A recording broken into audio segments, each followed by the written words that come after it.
Welcome to the Beyond the Waves Paradise Preview sandwich with luscious cream filling that's made up of 30 million quid worth of Champions League goodness. I'm joined tonight by, I'm joined by you. Am I joined by you? Or you're with me. It's Josh Gaffney from Paradise Preview, CelticTalk.org, and the creator of the HailHailMedia.com, the latest website. It's absolutely phenomenal.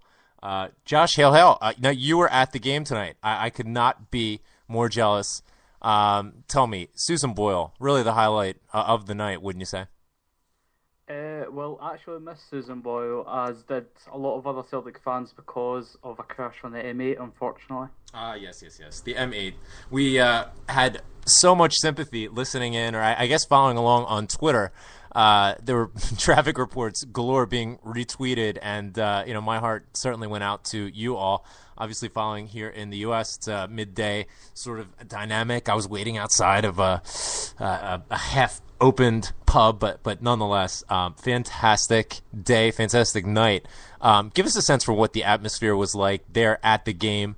Obviously, elation. What were your expectations going in? I mean, it seemed as though, looking at Twitter in the lead-in, everybody was nervous. I mean, nobody, you had this sort of quiet optimism. Nobody could have expected tonight, especially the performance put on by Kelvin Wilson. But just give us a sense for what the atmosphere was like there at Celtic Park tonight, the elation, just the celebration and just the release. How does it compare to any other night you've been to Celtic Park? Well, first I'd compare it to the game against Helsinki, which is the most recent Champions League tie. I thought the Helsinki game, a lot of fans that went to the game, were kind of cautiously optimistic, kind of expecting a win. Where tonight, the fans just went all out. We knew, we're quite confident that, we're going to get a good game and eventually, and at least go through the group stages. So when that first goal went in, the stadium just erupted, and that's where the atmosphere really started to kick up a notch. Yeah, no question about it. I mean, let's be honest. We don't typically get calls like that. I mean, Hooper was miles offside. Nonetheless, we'll take it. We'll take it any way we can get it. We were even mentioning in the pub, that it was a bit bizarre. It was a bit strange. And I was joined by Kenny from the DCCSC, as well as Mark, who we met up with via Twitter, and of course Nick from the Mets Boys. Fantastic group that we had together there. The scene was absolutely excellent. It was just really the four of us. Mark brought on one of his pals. And by the end of the game, I mean, we had a sing-song going, and there was just loads of people queuing for the Real Madrid-Barcelona game. It was like a library. In the back of this pub, the Lucky Bar in Washington, D.C., I mean, it was just a bunch of people sitting around at tables, waiting, for their food to come out, so on and so forth. And we're sitting there, and we're singing everything in the hymn sheet. Cheer up, Ally McCoist. We were singing, just can't get enough. The bar was getting calls in for people asking, and they would just hold the phone up to us singing. It was absolutely mental. So we did get that goal. Going into halftime, was like, well, we feel pretty good now. But it was just a bit bizarre. We're so used to not getting those sorts of calls. But Georgi Samras, the coolest man on the face of the earth, he celebrates goals when he wants, and fair play to him. When the second goal came in, I mean, you just loaded up a video that you took from where you were, and it was just absolutely fantastic. When that goal went in, I mean, give us a sense for what the feeling was like in the lead up to that goal and then afterward. I mean, were people already celebrating before that goal went in? And then certainly after Victor scored that goal, I mean, I guess what was it, about 74 minutes in? After that, it seemed as though the Helsingborg's players just chucked it, and it was just a foregone conclusion. We were going into the group stages. What sort of relief was that like? Well, I definitely say the Hooper goal was a lot more relief. As the game went into half-time, I think everyone was quite, sort of satisfied that we're going to go through, because if Helsingborg wanted to defeat us and go through to the group stages, they would have had to get 3 goals, and the last time that happened was against Barcelona, and the most recent side to score more than 1 goal was Arsenal under Tony Mowbray. So, the whole thing was, quite confident that we're going to go through. Basically from half-time, clean sheet, 1-0 up, couldn't get any better until Victor Wanyama scored a second, and I think that was really just to seal the performance. were a lot slicker on the passes. Helsingborg's they were just really punting up long balls. They got a few decent chances, but I think Celtic deserved a 2-0 win, and with another chance or two that we could have took as well. No question about it. I think that, Celtic outclassed Helsingborgs in both legs of the tie, but certainly tonight there was some lovely one-touch passing going on, especially through the middle of the park. They thought Victor Wanyama had a few slack passes, but nonetheless, he was just so strong in the tackle, really busting up play, and just would not allow any sort of advance going forward from Helsingborgs. Looked a bit nervous there in the early going. It looked like, we had that vibe about us where we couldn't string two passes together. Maybe a bit harsh there, but nonetheless, with all the nerves going on, you just wanted some sort of fluidity there to calm the nerves. Certainly when Hooper put that one away, that really got everybody's nerves settled. We could sort of feel our way into the game from there, and it really caused Helsingborgs to press on from that point, and they were going to do themselves no favors whatsoever from that point on. Lots of praise being heaped on Kelvin Wilson. Kelvin Wilson, not exactly the favorites of Celtic supporters since his time here. He started off his Celtic career on a positive note, and then it just seemed to go pear-shaped after that Ibrox tie last September. Really hasn't been quite the same player as the one that we saw when he first came in. But certainly tonight, he put in a fantastic shift. Really didn't put a foot wrong. I think he was just absolutely just the rock there right in the back. What did you make of his performance tonight? It's a momentum sort of thing. Lots of folks are quick to support Kelvin Wilson with good reason. But while you're watching the game, did his performance really stand out to you? Well, he definitely carried himself, and he didn't make any awful mistakes as far as I could see. He did well for the role he had to fill, and overall in the game, the centre backs weren't pressured nearly as much as they were in the first leg. I felt like most of the pressure was being put on Adam Matthews, especially in the first half. There was quite a lot of balls being put behind him, and Kevin Wilson had to go out and support him a few times. And I think that was Helsingborg's tactic. Try exploit space behind Adam Matthews or Azagiri, get the centre backs, to disperse and try get some space in the middle. And it didn't really work that well because we're a lot more prepared in the middle for this game. Yeah, no question about it. Like you mentioned before, Helsingborgs seemed to try and launch the ball up the park through the air. And many times, as you pointed out, Kelvin Wilson's coming up the park to really challenge and break up a lot of that advancement, and he did an exceptional job with it. To use the cliche, the back four did a nice job keeping it tight. Izzy had a couple of shaky moments once again. It's certainly not time to chuck it with him, but you got to start to wonder with every passing game, and with the unsure look here or there, maybe a slack pass, maybe not dealing with an advancing run or cross coming in or pass going through. It's just fingers crossed that he can rediscover his form. But James Forrest was another player. Since returning from injury, he was subbed on in the second half of last week, the first leg of this tie, and he was absolutely superb. There goes my cat feeder. He was absolutely superb and provided really the spark in the second half last week. He was excellent throughout the entire game tonight. It was also great to see Tony Watt get a run out. And obviously, Neil Lennon before the game mentioned, Tony Watt is very likely going to factor into the game tonight because he's part of the squad. I think that really means so much to him, especially considering, he was a bit on the fringes. Yes, he came on away to Motherwell last season, scored a brace, a lot of energy and a lot of excitement behind his prospects. But, he went away to the preseason tour in Germany, came back a little early, didn't really figure much into the first side until Anthony Stokes went down with an injury, and we had such comprehensive injury woes. He's come on.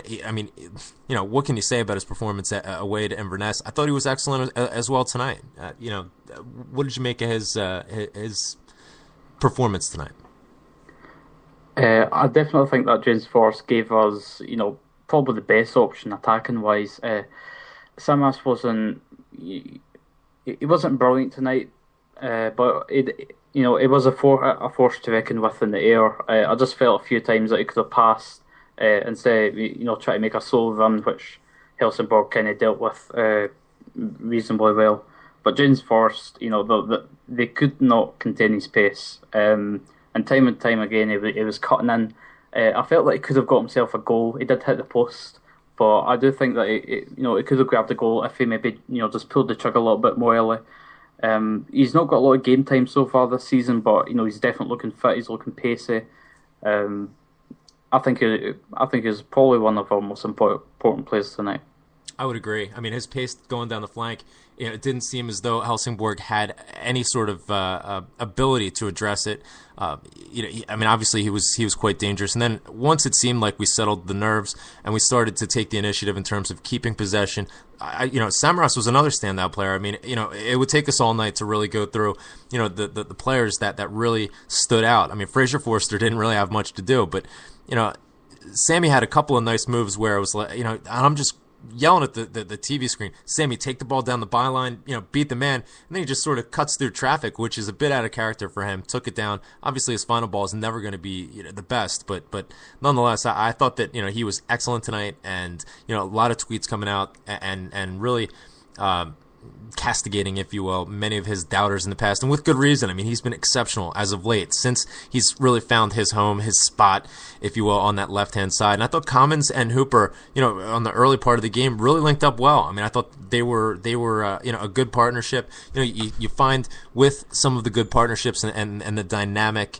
attacking duos, they have a tendency to almost instinctively drop back and cover for one another, and there isn't really a lot of rigid placement, and we're starting to see that. We're starting to see that nonverbal communication, I guess, if you will, that instinctive communication between Commons and Hooper. Nice to see, obviously, considering Stokes is going to be out for an undetermined amount of time. I mean, it was reported before the game against Inverness this past weekend that he might be out for 3 months. Now we're hearing that it might be sooner than that, his return. So hopefully that can take place. I know a lot of people are down on Anthony Stokes just now, but he does have quality, no question about it. I mean, the amount of goals that he's scored for Celtic, over the past couple of seasons really don't lie. He has an knack for scoring goals, and we're going to need that. We are going to need that, especially because, are you ready for this, Josh? We are playing Champions League football. We are going to play 6 games in the Champions League group stages against. Okay, now let's take a look at some of the potential opponents in Pot 1. My personal preference would be Chelsea. I would love to be in a group with Chelsea. The Champions League winners last year. I can't even believe I'm saying that. They are absolutely atrocious with the way that they play and just the overall ethos of that club. I think we can give them a doing, especially if they want to come up to Celtic Park. I would love to go up against Chelsea. In that same Pot 1, you have Chelsea, Barcelona, Manchester United, Bayern Munich, Real Madrid, Arsenal. I wouldn't mind a crack at them either. Porto and Milan. Milan, obviously, they've been decimated this offseason, losing a lot of their key players. I wouldn't mind a crack at them either. From that pot and those names that we just threw out there, who would you like to go up against? Obviously, there's just loads of quality. Some of the best clubs in the entire, on the planet. Who's your preference out of that? I'd like to play a team that we haven't really played recently in the Champions League. We've played Arsenal, we've played Milan, we've played Man United.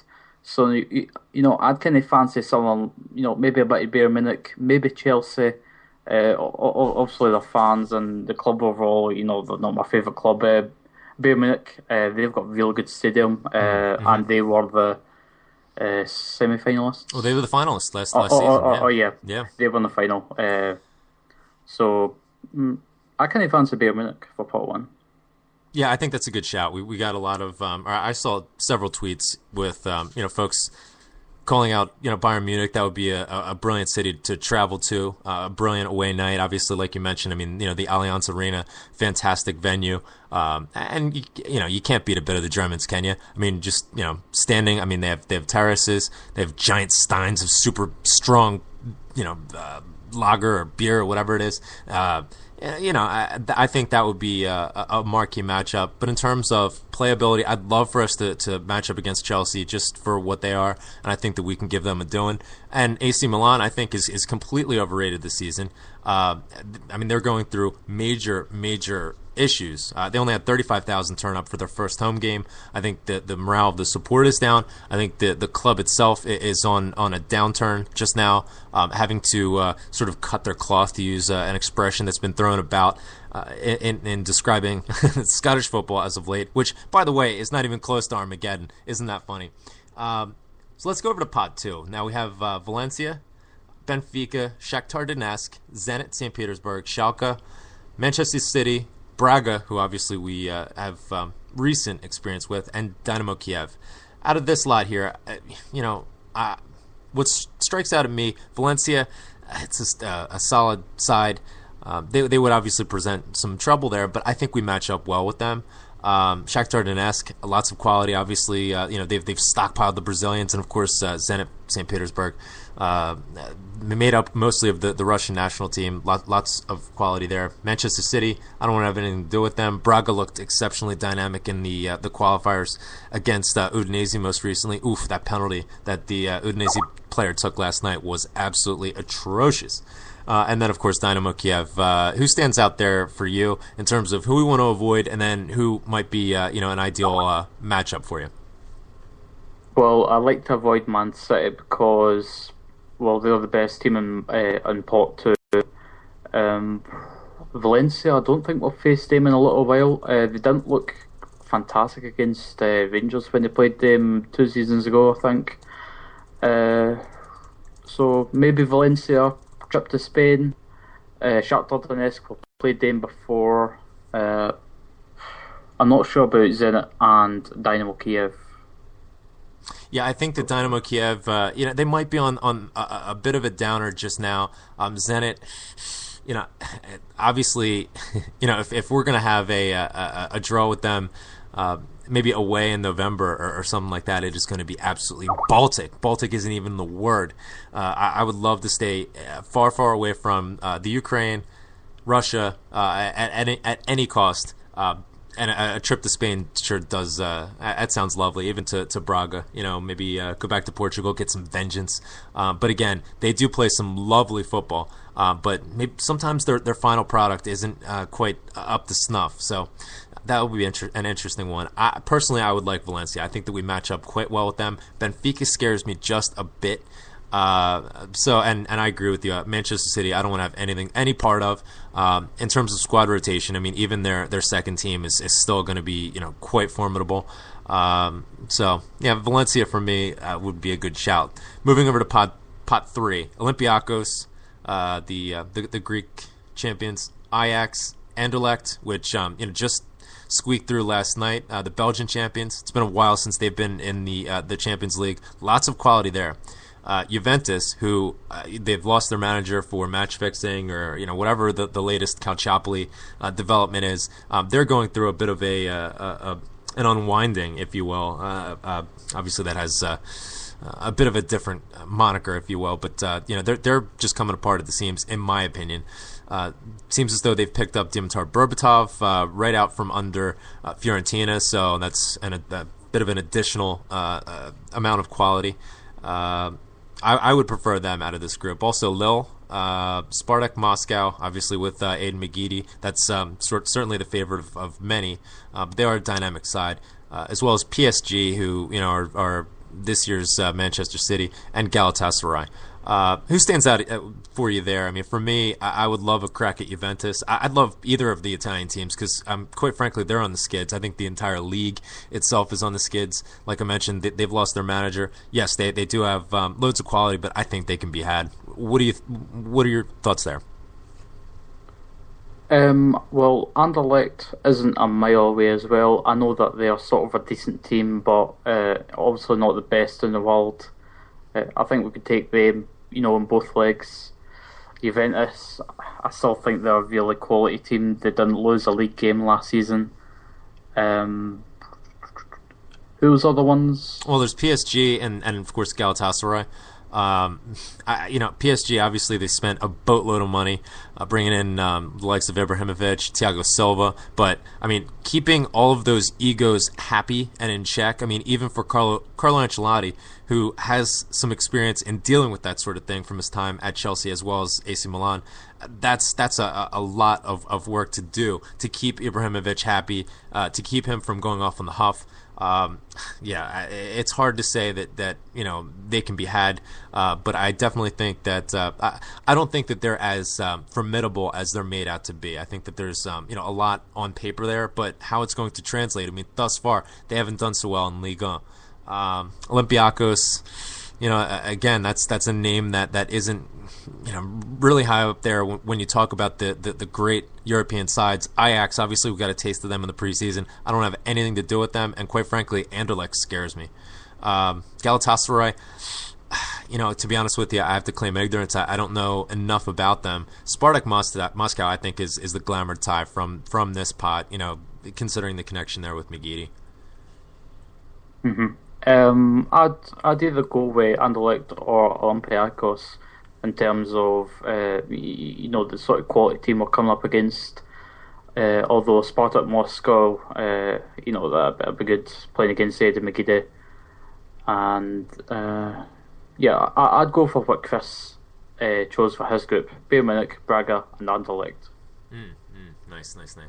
So we would have like an ABC group. We would have Anderlecht, Bayern Munich, Celtic, and Braga. Yeah, Braga is scary as well. I mean, like I said, they can shuffle the ball all over the pitch. Sometimes their final product isn't there. I mean, we would definitely need to. Victor Wanyama would absolutely be key there in stopping any sort of attacking momentum that they would have, slowing them down. But he's key for really every game. And that brings me into another subject here, Josh. How are we going to rotate this side? I mean, is there going to be, almost like, getting back to the blueprint that Rangers had some dozen years ago, where they were going to have a Champions League side and an SPL side? Are we going to have to go down a road like that, or is it going to be sort of needs must? I mean, whoever is fit at the time, or whoever's coming back from injury, we would sort of build their form and their fitness up by playing in the SPL to try and get them back to the Champions League level. How do you see that developing? Is there really a strategy for that? Well, I think what we can kind of judge from the two opening, or the 4 games so far in Champions League, is that we've not really been consistent on the sort of team that we're putting out. Today we put out, a sort of 4-2-3-1, I think it was. With Samaras, James Forrest, and Commons just really sitting behind Hooper, with Victor Wanyama and Brown in the middle. I think that could be certainly an away tactic for home. I'm not too sure. It depends on who we're going to play up front. It depends if we're going to sign a striker. A lot of people are saying that Tony Watt is a really class striker, and I don't doubt that at all. But again, he is only 18, and I'm not sure if I'd like to put so much pressure on a player that young. A starting striker for Celtic. There's a lot of pressure on you to get goals every single game. He can probably do it, but I wouldn't like to put the pressure on him. I'd like to focus on his development as becoming better as a player, so he can be productive in the future. Yeah, no question about it. I mean, I sort of fall into that category as well. In terms of let's not expose him to the pressure that's going to come from this too soon. Let's not throw too much at him all at the same time. But nonetheless, every time we've challenged him with a new opportunity, be it starting in an SPL game or getting his first run out or in the final Glasgow Derby ever, he's met every challenge, in my opinion. And we introduced him tonight in what I would consider the biggest game we've played in the past 4 years, and he didn't look out of place whatsoever. I think that he handled himself quite well, didn't look scared, didn't shy away from anything really, didn't shy away from any contact. As long as we can gradually expose him to a bit more and build up, it's almost like resistance training, like cross training. Just expose him a little bit more, bit by bit, so that I think that by the end of this Champions League group stage campaign, I can definitely see us maybe not starting him, but I can see him playing a lot more, and then taking more of a starting role in some of these SPL ties. Because let's be honest, as was evidenced at Inverness last weekend, I think that he's every bit the sort of player that can deal with SPL defenses and that can do a job for us. And that's exactly what we need at this point, given how many injuries we have and given real needs that we have at certain positions, center half being one of them. Kelvin Wilson was an aberration. one good game, I don't think it's time to really put him up on a pedestal and say, yes, this is the center half that we've been looking for. God willing, hopefully he can rediscover his form through building confidence from this game. But I think it's a bit too soon to say that, yes, this is the type of player that we're going to lean on. I would definitely prefer we get some cover there and get some cover with some quality. Because again, we're only an injury or two away from getting very thin like we were tonight. And for all of the football that we're going to be playing throughout this fall, we're going to need depth there so that we can effectively rotate the squad, maintain a formidable SPL campaign, and I think we have a decent shot to get into the knockout stages. I mean, obviously it's early doors. We don't even know what group we're in, but if this Celtic side continues to progress the way it does, or the way it has rather, and the trajectory that we've seen here, not just in terms of its efficacy going forward, being able to score goals, being able to cut up different sorts of defenses, different sorts of tactical matchups, but also eliminating the mental mistakes that have plagued this side for the better part of the past 3 years. I mean, and we've especially seen it early doors in the season when we've been trying to qualify for Europe. We saw it in Sion, we saw it in Utrecht, and that's really been limiting us. We seem to find our form late on in the season, but by then it's too late. I think that we've passed that. I think that, as I mentioned several weeks ago, there's been a paradigm shift. This team is starting to grow together. It's starting to believe in itself. It's believing in each other. And I think that the talent that we've seen in snippets here or there, that the brilliance in certain players is going to come out more and more. And when that does, and when it's what's firing together on all cylinders, I can see this team surprising a lot of people throughout Europe. What's your thoughts there? I mean, certainly, I would set minimum goal being, finishing third, getting into the Europa knockouts. But what do you, I mean, again, we don't have the group that we're going to be placed with. But in terms of how realistic it is, do you think this side can get into the Champions League knockout stages? Well, also being in pot four has kind of hampered that a little bit. But I think it fully, quite heavily depends actually on what kind of draw we get. If we get a draw that's like, Barcelona, Manchester City and PSG, that would be very, very tough. Overcoming two of the teams would be, a very big accomplishment. But, if we get kind of teams like Braga and Anderlecht, I think we can, hold it for like a draw away against the teams, and, we can always aim for 3 wins at home and Fortress Parkhead. I won't be too bothered if we don't reach last 16, but I think it's good that we aim for at least the third spot. Yeah, no question about it. I think that's really minimum requirement and the minimum goal that we should be shooting for. I mean, when you look at pot 4, yes, there's loads of quality there, but again, I think this side is really coming together, and I don't see it trailing off. I see it advancing and getting even more powerful. Joining us now, it's Tommy. Tommy from Glasgow, absolute legend of the Celtic community. Tommy, do me a favor, turn your speakers down for me. Yeah, hold on. Brilliant, there he is. Turn this down now. That's a voice that everybody knows. Is that okay? Is that any good? Yeah, we got you. We got you, pal. What's the crack? How you feeling tonight, pal? I mean, it's everything we could have hoped for and more. We went through 4-0 on the aggregate. No question about it. Without a doubt, we cemented our place in the Champions League group stages. It's such a great feeling just saying that. What are you thinking right now? What did you make of the game tonight? Yeah, well, I've just... hi, Josh. How you doing anyway, my friend? You okay, bro? Yeah, I'm alright. I'm brilliant. yeah. Well, I just left Gallagher there. I was just outside picking somebody up. I was just outside Baird's Bar there. And I think as every Celtic fan tonight, it's one of relief, pure happiness as well. We've done it. We're in for the first time in 4 years. For the bold Lenny, for Neil tonight, the pressure that he's been under for the last few weeks, as he's admitted, just for him alone, I feel so happy because, he knows what we're all wanting as Celtic fans because he's a big one himself. Yep, definitely. And So that added pressure on him must have been extraordinary. And with all the stuff with the other mob dying, he probably never had the real chance to celebrate it with the rest of us. And so tonight, finally, I think all the emotions of what's happened to him, he'll be celebrating tonight in relief. And it doesn't really matter what happens from now on. It was so important that as a club that we give ourselves something to look forward to, something different that we can say, that we've got coming up. And it gives our season so much, because if we didn't have it, I mean, Europa League football would be all well and good, but the Champions League is where it's at. And to see all those teams that are there, that one of them is going to be waiting for us, is just extraordinary. And it's 4 years. It's been a long time, and it's brilliant, mate. I'm everybody else. It's brilliant.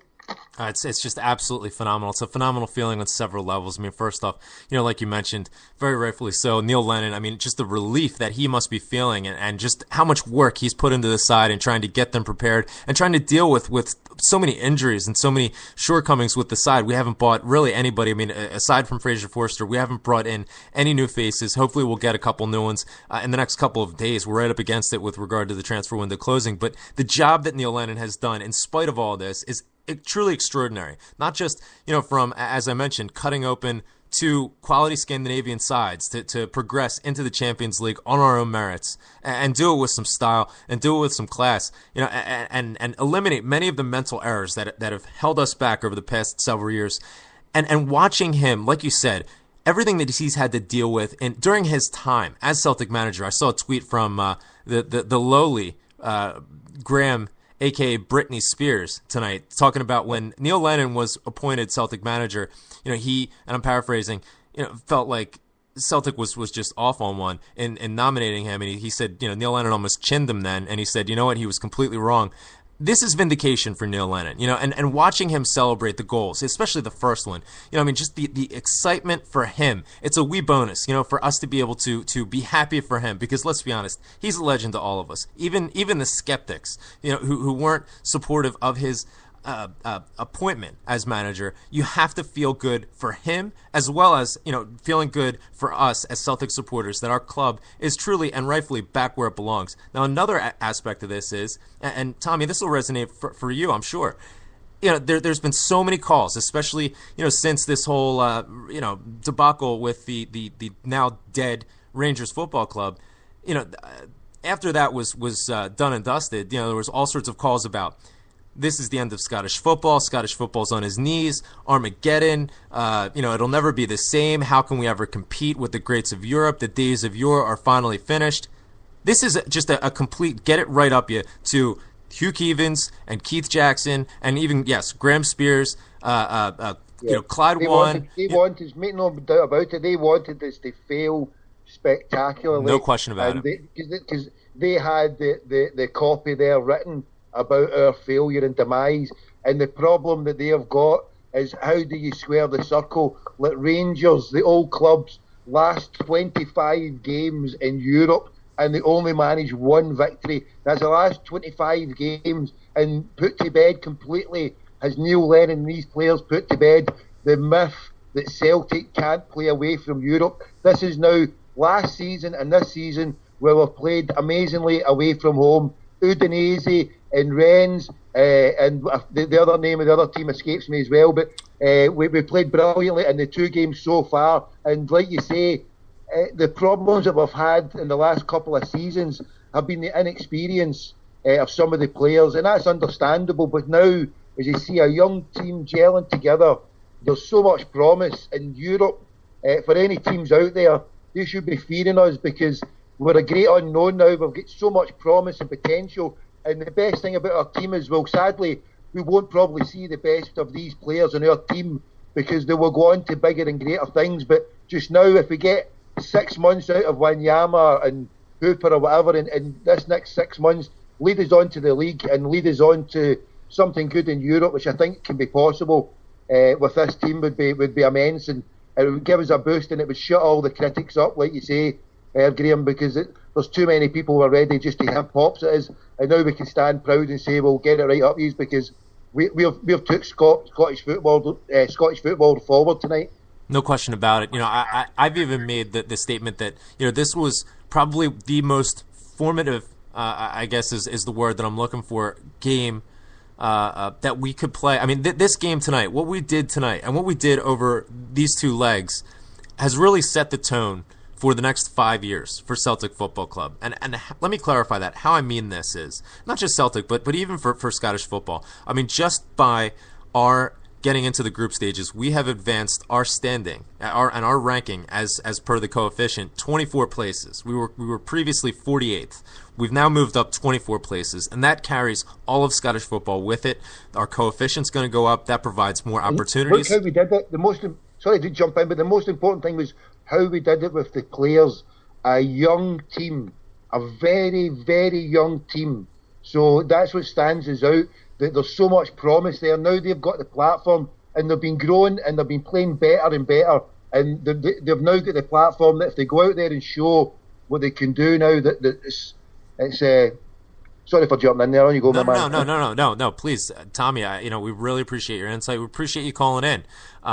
You've done some fantastic work over the past several months, and I think you nailed it there. In terms of I give Peter Lowell a lot of stick, but I think that the mold, if you will, the protocol for the way forward for Celtic, how we can be successful on an ongoing basis, not just in Scotland, but even in Europe, as was evidenced tonight, is through bringing through our younger players, such as Tony Watt. We saw a fantastic performance from Philip Twardzik this past weekend. We've seen James Forrest develop into probably one of the most dynamic players we've had since Aidan McGeady, and he's getting all sorts of attention throughout Europe. What this side and what this qualification is going to do, I mean, obviously there's going to be a windfall of cash, which will allow us to hopefully strategically invest. Like you mentioned, many of these players, we're not going to see their best, or maybe we will, but we're not going to see them throughout their entire careers. They're going to go on to play for bigger clubs. Wanyama's going to go into something good. Kayal, Hooper, you can see it in them. Izagiri, they've got the potential there. But what I'm thinking is, with such a young team and the potential there, well, the sell-on value, I think it was on this programme I heard it spoken about, and somewhere else I read it. The blog about Porto. Coincidentally, I would love a shot at Porto if they was there, but the blog that was about Porto, someone did a while ago, since we played them and the amount of players that they've brought in and sold, what we should be looking to do is with this young team, yes, get success, what we can do as much as we can in Europe, but regenerate it every few years. So if we bring Wanyama in for $1 million, $2 million, we sell him for $5, $6 million. We did it with Key. Do we have to keep this going on every couple of years? We find our level by selling a couple of players for a profit of $4 or $5 million, regenerate it, and bring in further young players, because the template is there. We've achieved success, as best success is what we can do, and that is getting to the Champions League.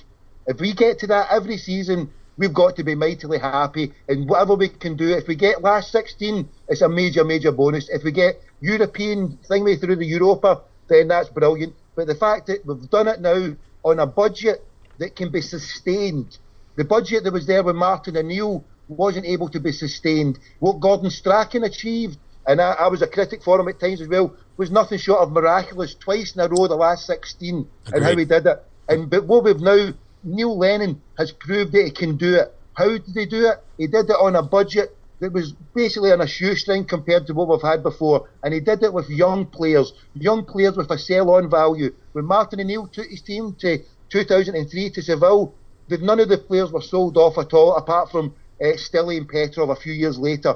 But these players here, we can do well with them, we can utilise them, we can use them, and then sell them on and bring in another breed, because we've got the template there, and I think that's what they're going to be doing with your man Part there, scouting in the players. Keep bringing the players in the young, sell them a few years later for a few million, get whatever success we can in Europe, and that's the footing we were on, and that will give us dominance in Scottish football for decades, because that other mob, the only reason how they managed to do it for so long, it wasn't on their coin and everything was on a cheat, and they will never be able to get back on a parallel with us, because they're a busted flush, and we can achieve a dominance that, as I say, just by regenerating every few years with a young team, bringing fresh blood in from all over the place, from Honduras, from Israel, from Kenya, you name it. Bring them in, keep it doing, and it's I feel happy tonight because vindicated, like you said,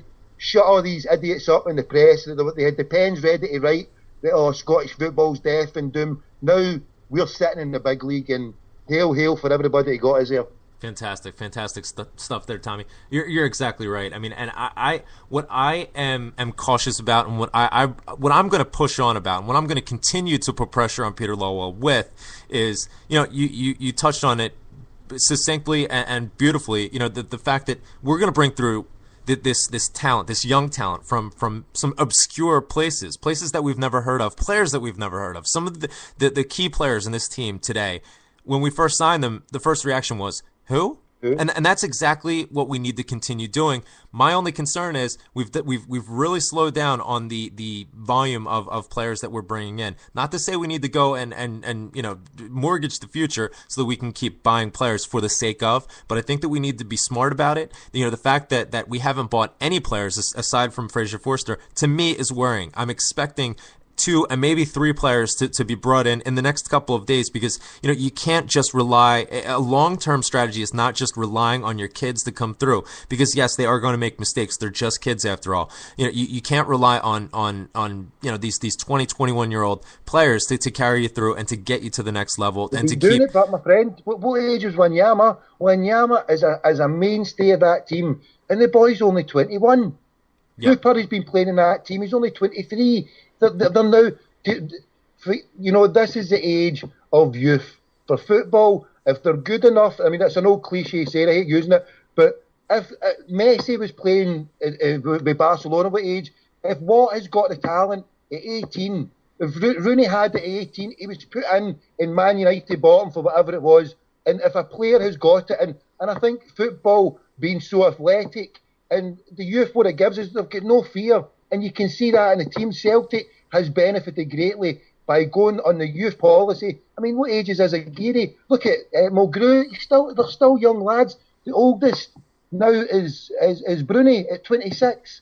So this is a youthful team. And Tony Watt fits in, should walk in, should be in that team. He should be playing, if not in the thing, he should be coming on as a sub every game, as far as I'm concerned, because he is now Celtic level. To come on and score goals of what he has done, if he is not starting the game, he should be coming on after 60, 70 minutes every game or every second game, as far as I'm concerned. That's the level he's at. Do you not agree with me on that one there, Graham? No? Absolutely. Yeah, I would completely agree, from the standpoint that and I was just making the point that every time we've challenged him with a new milestone, if you will, he came in the final Glasgow derby, albeit he played, maybe 7 or 8 minutes, but he didn't look out of place even 1 second. We subbed him on in the game against Motherwell, obviously, where he scored the brace, his first 2 goals as an SPL, as a first-team player.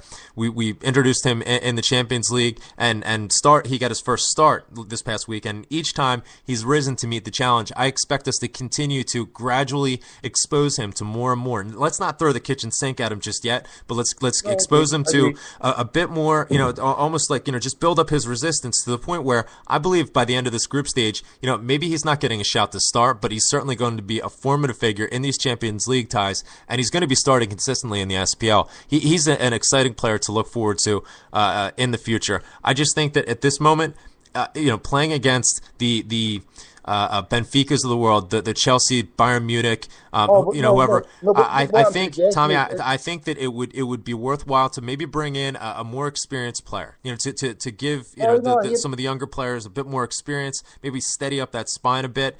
Because that's really where we're going to get this sort of seasoning, from maybe a player that's been there. Now we're being rumored with Del Piero. To be honest with you, I don't know what to take seriously with these rumors. We've been rumored with every player under the sun.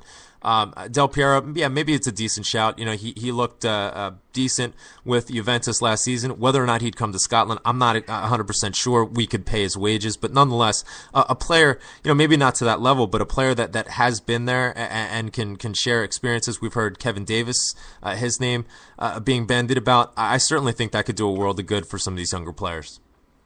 I think at least someone like that for even a 6 months deal. Now that we've got the Champions League there, It's and certainly a that draw. has been the carrot that maybe for one of these players like Del Piero. But what I was suggesting was for someone like Watt, the way it's going to shape up for the next few months is the players are going to be coming back from their Champions League exertions a bit tired. So you could maybe think of resting Stokes or Hooper or whoever up front and giving Watt his game, straight after that. So you can imagine that happen. But and then the thing that is a real is just absolutely unbelievable, and you've got to take your hats off to both of them. And they go together magnificently, and he's managed to get so much out of them. It's just beyond belief.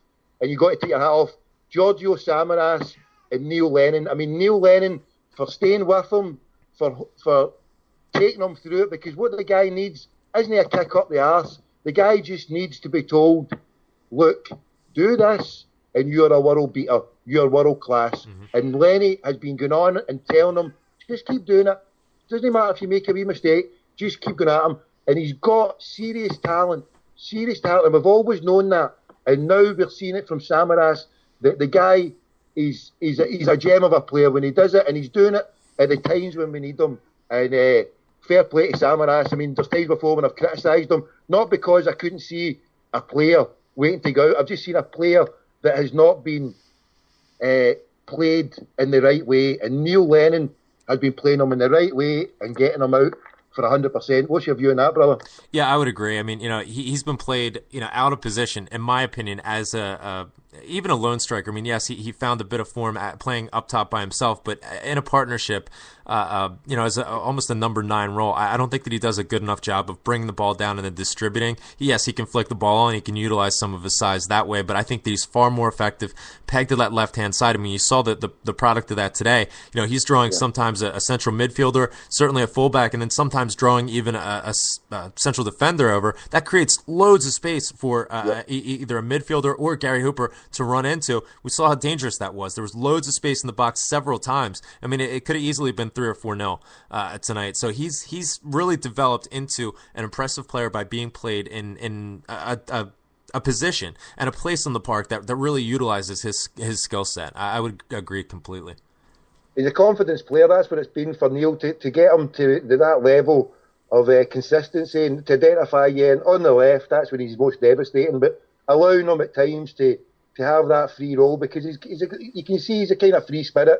But to actually, the main thing that he's done is instilled the confidence that, look, just do what you do, because and forget the wee mistakes. And that's the thing in his game that you could see that if he made a few mistakes, his confidence would go. Yeah. But Neil Lennon that's the key thing that he's done. He's just kept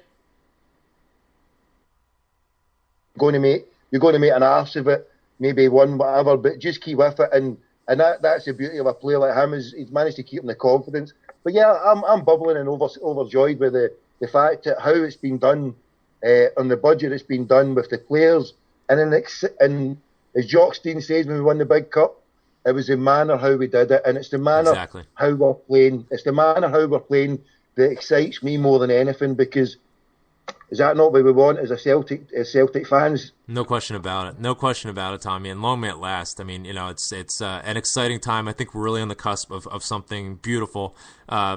This Champions League playoff campaign that we've done and we've successfully met and matched and exceeded, I think is going to propel us onto a new era of success and a sustained success.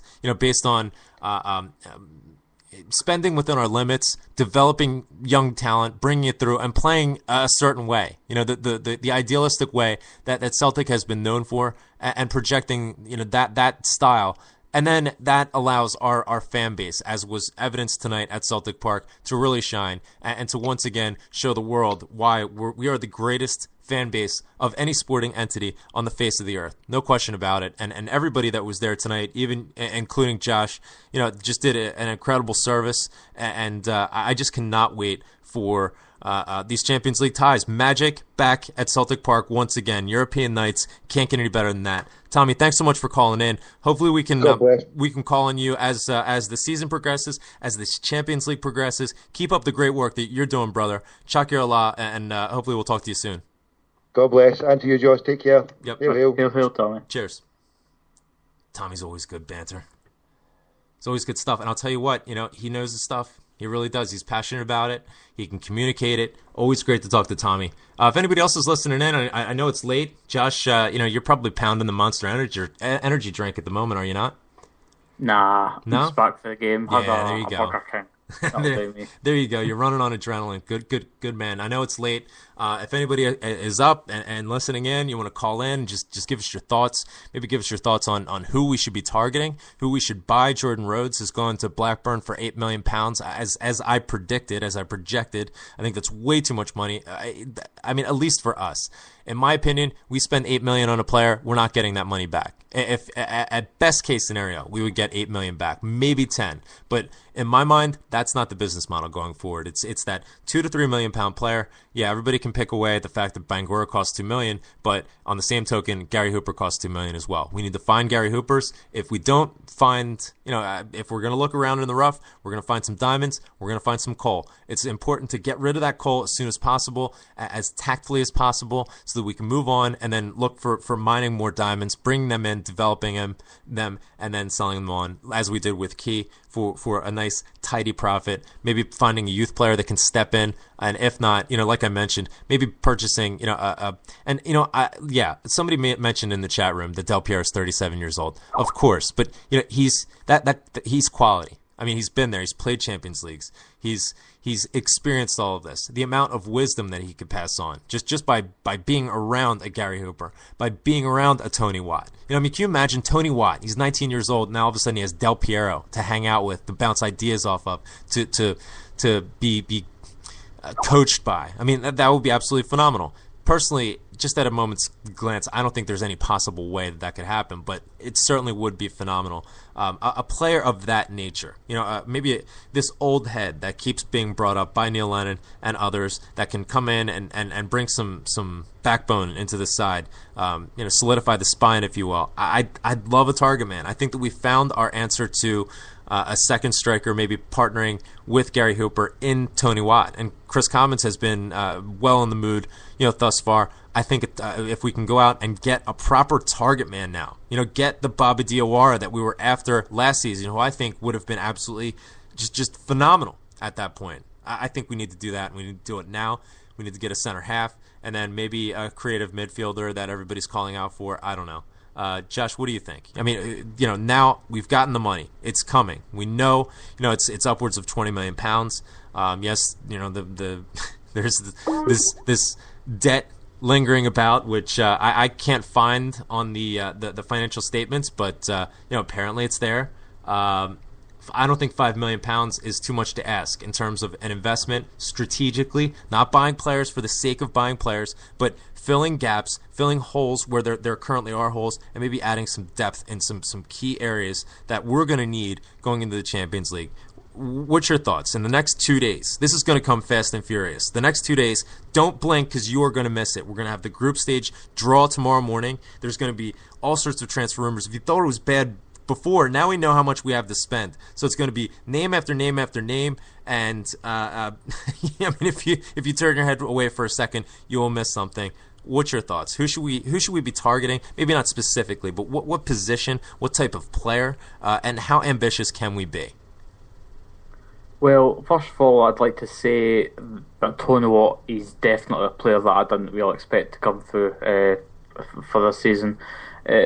When I was looking at what sort of players the team needs, I would really think a fast paced striker. I'd think Anthony Stokes and Guy Hooper. They're kind of fast enough.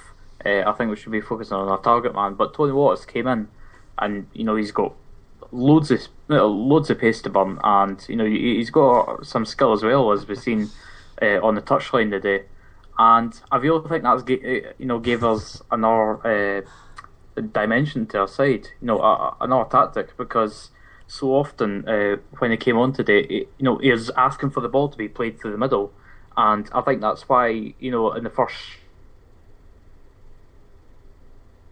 Celtic were kind of struggling to really, put pressure on the Helsingborg defence, except from down the wings. And I think until really Tony Watt came on, most of our attacks were going down the wings, and we're finding loads of space in the middle, but we just had no one really going in there. But then Tony Watt came on, and I just seen him, he was pointing to his feet, he was just saying to Samars, play me through, I'll get 1-on-1 with the goalkeeper, and he's definitely got the pace to do that. Yeah, no question. I'm just reading out a tweet that he sent at TonyWatt32 on Twitter.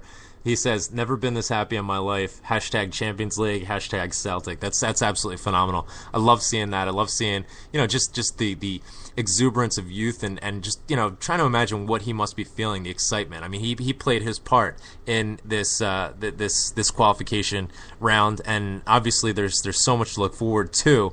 Not just from the Champions League, but solidifying his position in this side. It's truly remarkable. We've been rumored with Willie, what's this guy's name? Willie Bali from Auxerre, I believe, in the French league. I don't catch up on much Ligue 1 these days, but by all accounts, he was scouted by Aston Villa, several EPL clubs, and some bids came in. He was rated at an £8 million center half just several months ago, and I believe the side. I don't know if it was Auxerre because the side that he was playing for, maybe it was AS Monaco. I'm not 100% sure who it is, but nonetheless, they were relegated from Liga last season, so they are desperate to unload his wages, or I guess just get whatever they can for him. So he's rated, I believe it was down to like £3 million for him. I think that might be a decent investment. Obviously putting faith in our own scouts to pick out a player, and of course F.A. Ambrose, who I was very complimentary of this past weekend. For $1.5 million, I believe is the asking price for him. I think that would be a good bit of business. I mean, just in looking at the footage that I've seen, definitely a cracking player in there. We're going to be rumored with a lot of people, with a lot of players over the next couple of days. Personally, I prefer a more continental player. I mean, especially going into the Champions League. It's almost a form-fitting, cookie-cutter type, if you will. You see so often, given the fact that we are in Britain, we're not obviously in the EPL, but you see us linked with so many British players. What's your take on, should we avoid, the usual Champions League players?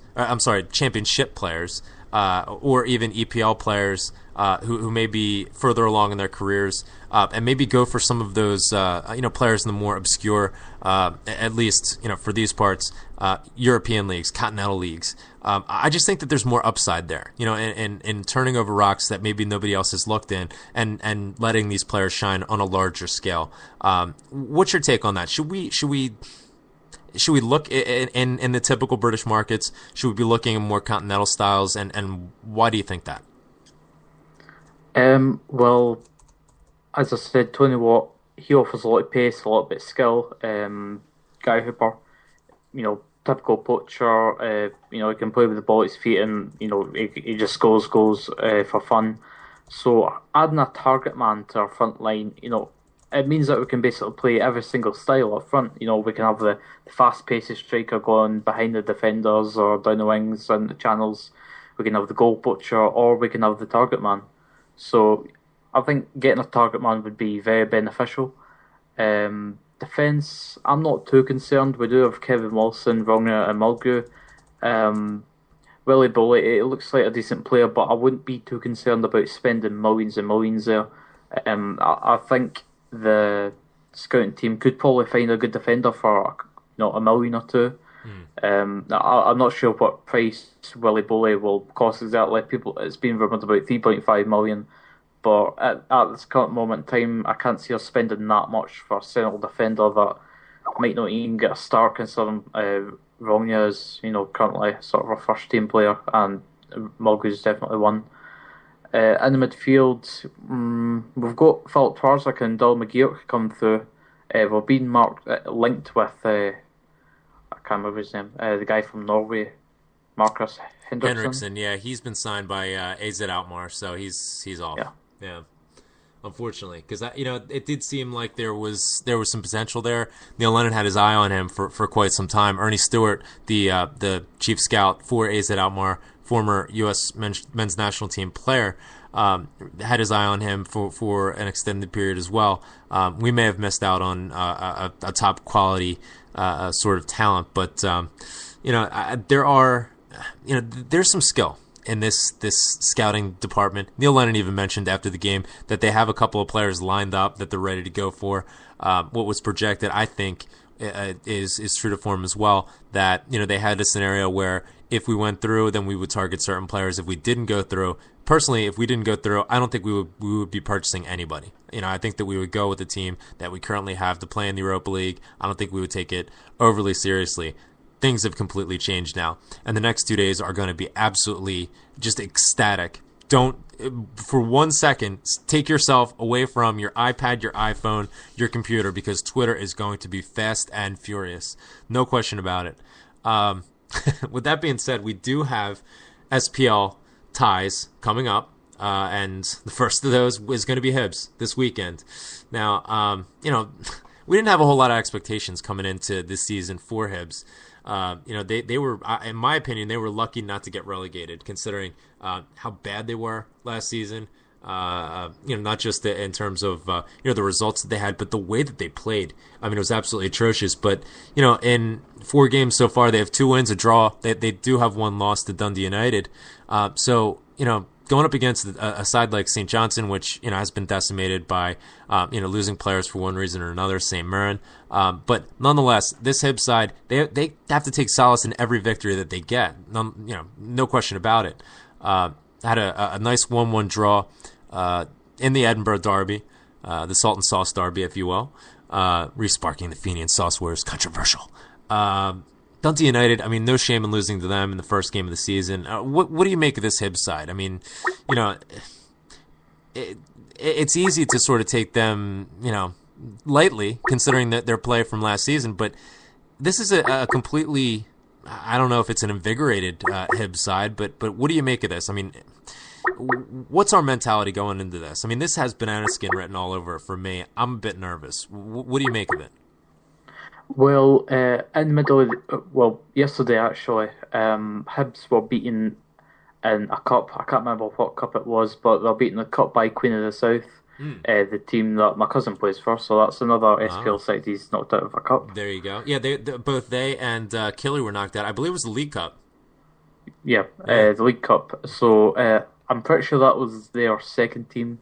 I do know that Hibs have, they've went through some really big changes recently.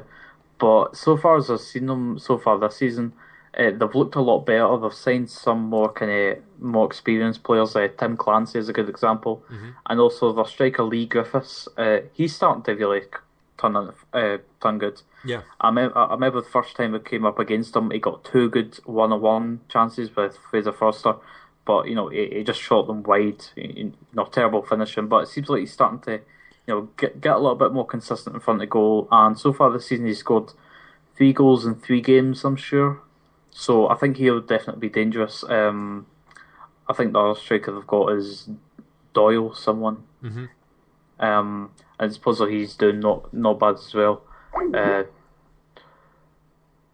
What sort of formation are they lining up in? It seems as though, my memory serves me, Pat Fenlon was lining up in a standard traditional 4-4-2. Are they starting to experiment a bit with their tactics and how they're setting about? I think that they're really just starting to kind of grow and really just settle as a team, because Pat Fenlon came in last season and he made a lot of changes, and I think the team just didn't really settle until now, and they're really starting to build up a kind of base of a decent side. I don't think it's a side that might not even get in the top 6, but I think it's one that can, be a bit of a threat at Celtic Park. There's been a few times where they have gave us a little bit of a scare at Celtic Park, but the team's fully confidence. Right through from the youth up to the first team players. There's like Phil Twarzik just hopping into the team and having a fantastic game. I couldn't really see us dropping points in this game unless with a bad game at the back or something like that. Yeah, I would agree. It's I just can't get away from the feeling, banana skin. We're on such a high right now. Yes, we've been on, such a rich vein of form. I certainly don't want to see that go by the wayside. I mean, with, the team who, yes, we have a game in hand, but they're joint top of the table just now. And, I'd like to continue a progression. Maybe, going into the international break, I mean, obviously, we're going to have some freedom there to maybe get certain players their fitness back. Hopefully, some of the players who are carrying knocks are not going to be called up by their international sides, or maybe if they're just coming back from injury, they can somehow get out of it so that they can rest and get fully fit for the Champions League campaign. But Thomas Ronja was on the bench tonight. It's hard to drop Kelvin Wilson after the performance that he had tonight, and certainly Charlie McGrew, considering he's the reigning player of the year last season. It's hard to drop him as well. Has Thomas Ronja just, found himself in a fight now to regain that starting center half position? And would you change anything with the lineup going up against this Hibs side this weekend? I'm not sure. Ronja didn't play against Inverness. I'm not sure if he's carrying a knock or something. I do think Ronja is a centre back that's not the same as Mulgrew. Ronja's safe, doesn't let the ball pass somewhere. Mulgrew, sometimes he'll push out a bit from the defence and attack the ball. I feel that Kevin Wilson is the same sort of player. Likes to push out and attack the ball. I've got no doubt that Wilson is a good player, but I think sort of the same situation as Samaras. I think that Real just needs to find his confidence because I'm pretty sure he didn't play for about 3 seasons. Consistently. So, I think there's still a little bit of something kind of hanging over him. But hopefully, if he gets a consistent game every week, I think he could turn out to be a real good player for us, Kevin Wilson. Yeah, no question about it. I think it's a confidence sort of situation. Yes, we've said it over and over, especially with center halves. I mean, Alan Stubbs, Paul Elliott, a couple of examples from the past where, they had a bit of trouble getting bedded in right off the bat, but in their second season they really came into their own. Hopefully we can see that with Kelvin Wilson going forward, and he can develop into the player that Neil Lennon believed he could be. We're joined on the line now by Snake Plexkin, Richard from Slovakia. Richard, what's the scene in Slovakia? Is there massive celebration going through the streets, celebrating Celtic once again, rejoining the group stages of the Champions League? Tell us what's the scene there? Hello? Yeah, no, it's late at night, man, and everybody's sleeping apart from me. Oh. Well, so, we can always use hyperbole, to make something out of nothing. But we're so glad that you called in. What are your thoughts? I mean, yeah, there's relief here. There's excitement. There's happiness. There's looking forward. I mean, there's just this. There's hope going forward. What do you make of this? I mean, it's so many emotions. I know. This is a bit of a drain, actually, to be honest. But, I mean, watching the game, I thought they started much better than Celtic did. Obviously, they're trying to get the goal, Yep. And then, I think a lot of nerves were coming into the play. I think especially guys like Matthews looked a bit nervous. For me, there was moments when Izagiri wasn't looking so great at the start of the game, and a couple other players. I didn't think Victor Wanyama had his best game for a while, actually. Yeah. I thought he looked a little bit as if the weight of expectation was on his shoulders with the other midfield players not there. But overall, the game, it grew into it, and I think a lot of it came from Samaras, who was taking the lead. He's him and Scott Brown, for me, last season when things were going, difficult for us, I thought those two came through for us and kind of dragged the younger players up a level. And I felt the same thing happened tonight with Samaras' performance. Yeah, no question about it. And I think you touched on a couple of great points here. First off, I just like you, I saw a couple of maybe nerves, setting in for certain players. I would agree Matthews in certain circumstances didn't quite seem his normal self, and I think that Izagiri is still trying to get back, maybe trying to get back his conviction, maybe his confidence, his instinct after sitting out for such a long time, and maybe still being a bit unsure of himself. But what's worrying for me is, he consistently finds himself on the wrong side of defenders, making some poor choices in certain circumstances. Maybe, it's not his pace just hasn't caught up so that he can react. And when his mind tells him to be in a certain place, his body is maybe a half a second behind. I mean, that tells you just how competitive it is, professional football in any league. But nonetheless, I have full confidence he's going to come back. It's just, again, I can't say this enough. It was a catastrophic injury. But what I sensed, there were leaders on the park tonight. Yes, it's full of young players, as I've gone over, repeatedly tonight. But one player that really sticks out for me, and I'm just going to highlight him because, yes, he is extremely young, but it's so easy to forget just how young he is, and it's Victor Wanyama. I mean, his ability to, read the game and use that instinct in terms of where to be. His acumen in the tackle is absolutely exceptional. I mean, so many advances that were coming through, he would just break up. And there was space for us to exploit down the left-hand side, like you said, with Samaras. And then thirdly, when you see a player with that sort of composure that Wanyama has, and that sort of confidence and drive, I think that has a calming influence on some of the other players, especially when they look at him and they say, you know what, he's a young kid just like me. I can do this. What do you think of that? Yeah, I think there was a lot of that. I mean, it's a game that's worth so much to so many and so much to the players themselves. There's bound to be nerves from a team whose average age is well under 30, And I think Chris Commons is our oldest player, or Lucas Zaluska. The rest of them are all well under 20, 25, 26, that kind of age, and younger. So, I mean, we've got a situation where these boys need people to stand up and copy and look to. And if you're not having a good game, you need somebody beside you to talk you through it and give you a good game.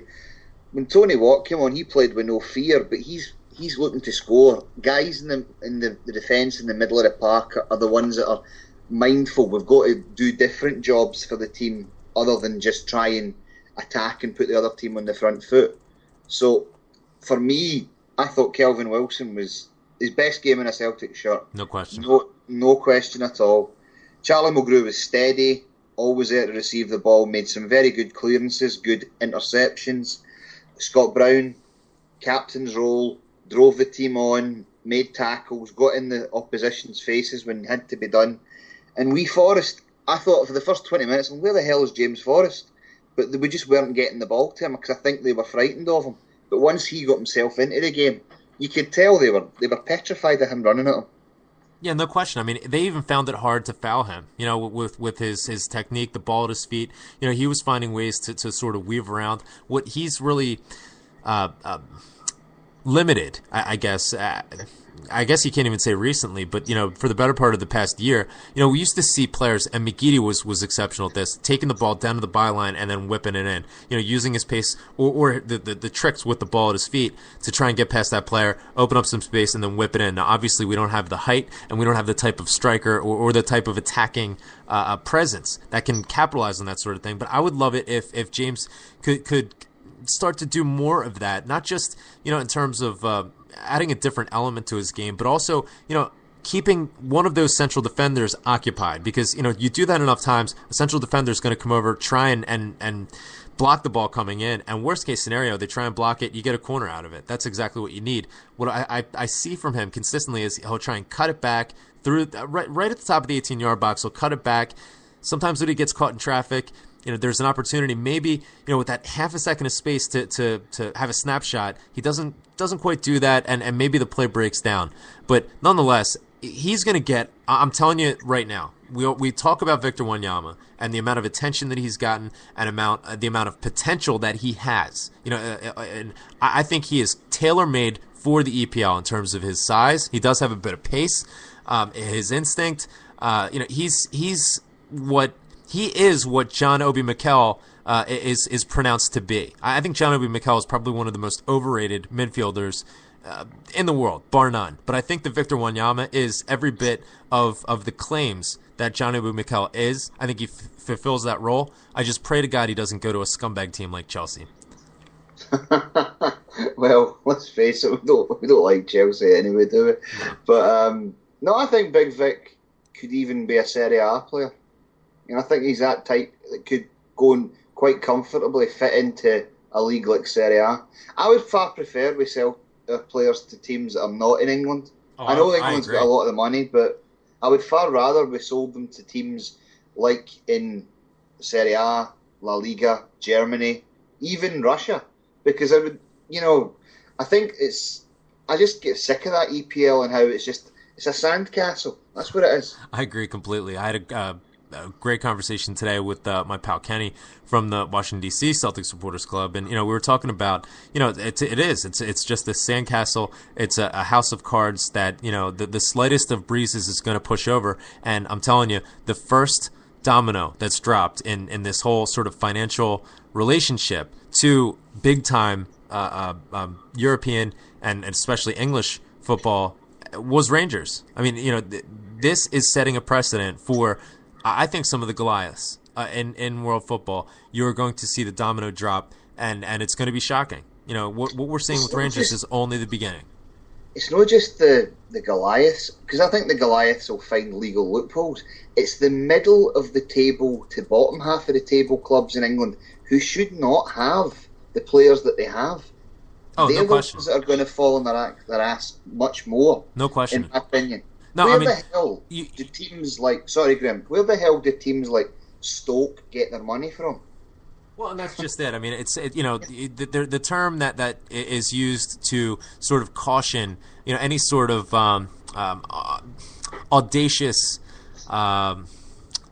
ambition, I guess, if you will, from any Celtic supporters, and I'm referring directly to why isn't Lawwell buying players? The term that comes out is we shouldn't speculate to accumulate. Well, speculating to accumulate isn't investing £5 million that you have strategically to fill holes in your side that you really need to address. Speculate to accumulate is spending £20 million that you might get at the end of the season for finishing at a certain point in the EPL table. That's speculate to accumulate. And you see teams like QPR that have a wage bill that's 187% of their turnover.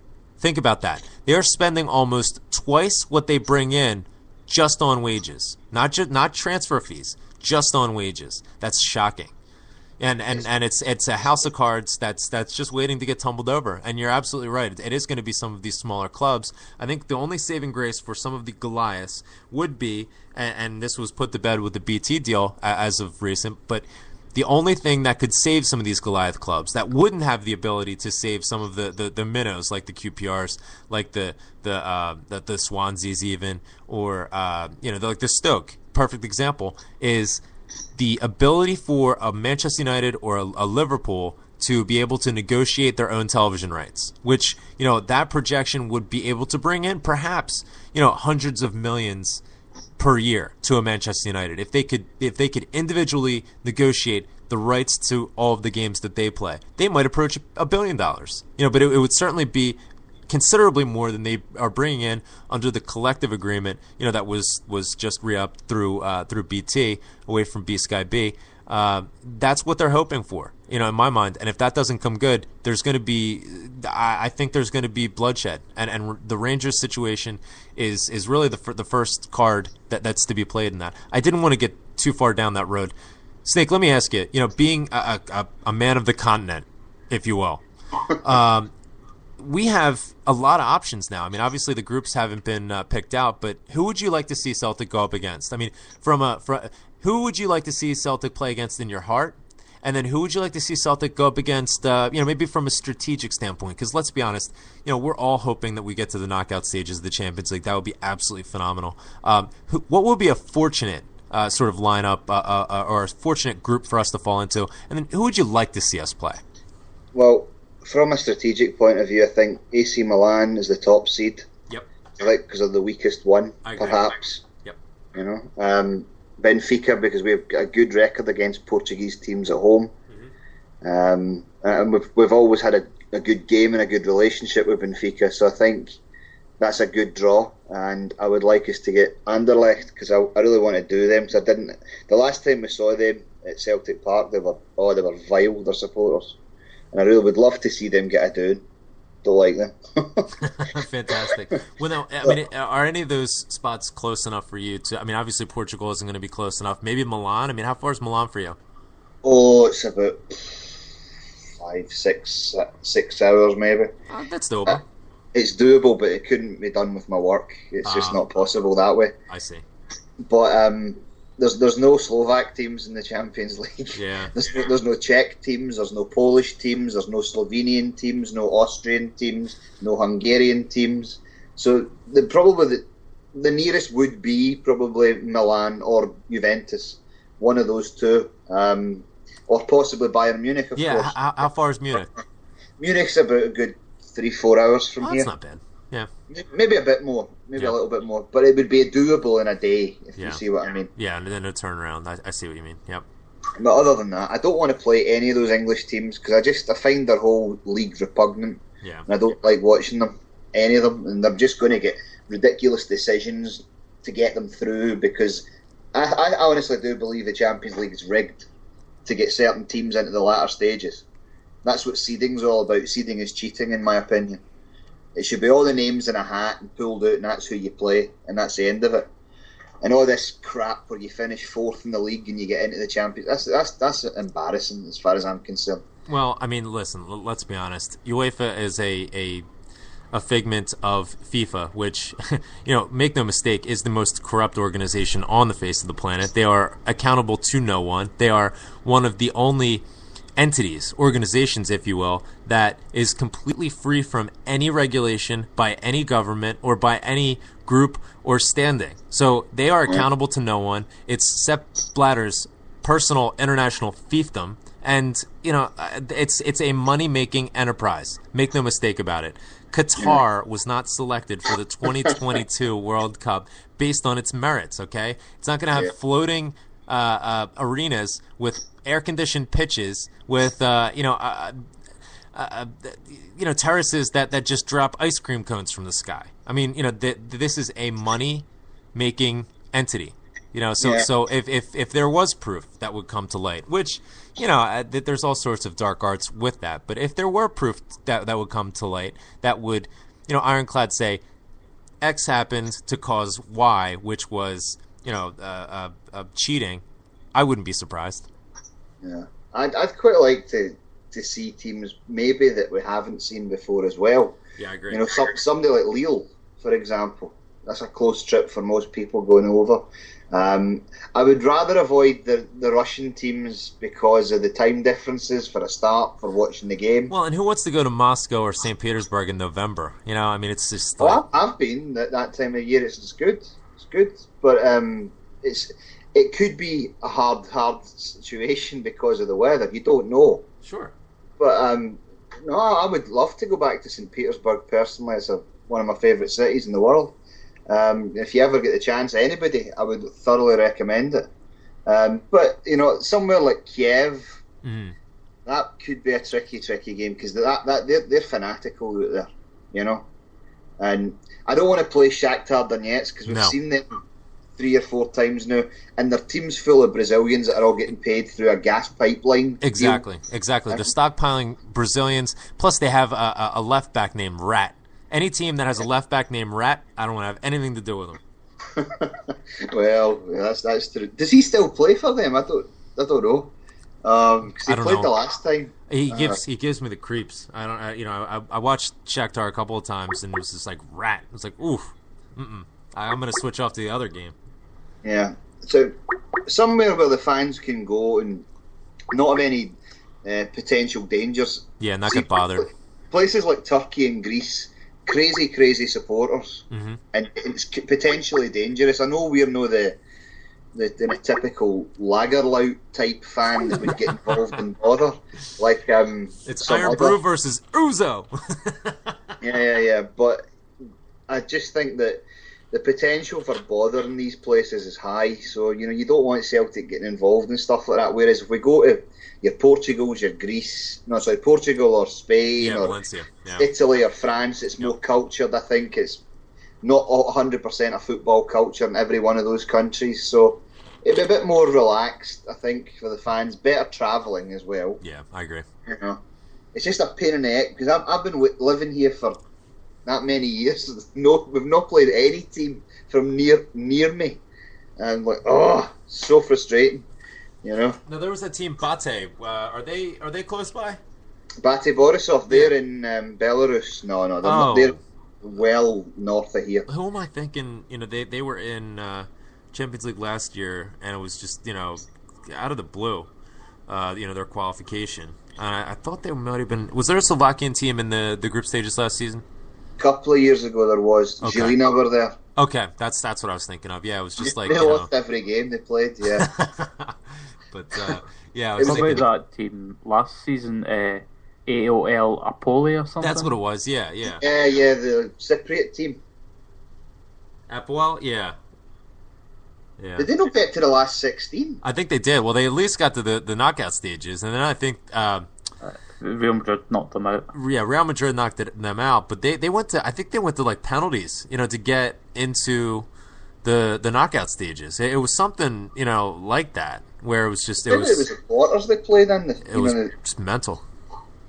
All these teams, I was when the draw was made, I was over the moon. We get Helsingborg because I was like, Scandinavian football, similar style to us, good climate, all these things, and then you get the situation where, when you look at teams like Cluj, wouldn't have wanted to play them. No way. Another mob that are full of Portuguese and Brazilians, paying them on loads of money. Yeah. Don't fancy playing teams like that. And the heat, by the way, at this time of the year in this part of Europe, it's people don't realise it, but it is really, really hot here at this time of the year. So we dodged a bullet. We get a great draw, and I'm just delighted we've got into this league. Whoever we get, we're going to enjoy it. We're going to have the huddles and all the rest of it. But as I say, I know who I tactically want. Who else we get. It doesn't matter. We're there for a party, aren't we? Absolutely. It's fantastic. Fantastic stuff. Snake, thanks so much for calling in. We're going to try and get some more folks in. Hopefully we can call on you again, as the season progresses, and you can give us an update on the Slovakian birds. Away you go, man. Fantastic stuff, pal. Right. See you later, guys. See you after, Josh, okay? So, Yep. Cheers. Hail, pal. We are now joined by Stephen Monahan, a.k.a. Vincent the Parrot. Stephen, hail. I want to personally thank you. I haven't had a chance to speak to you directly in some time. Thank you so much for sending over the scarf and the program. Absolutely delighted with it. My wife was over the moon. I'm just kidding. She has no idea about any of this stuff, but I think she appreciates, all of the stuff that I receive, and it's very touching. So I wanted to thank you. I really appreciate it, and I appreciate your support. Over the past couple of weeks, it's been. That's not a problem, G. I didn't even know you were doing a show. I'm just in the door. I didn't know I was doing a show either.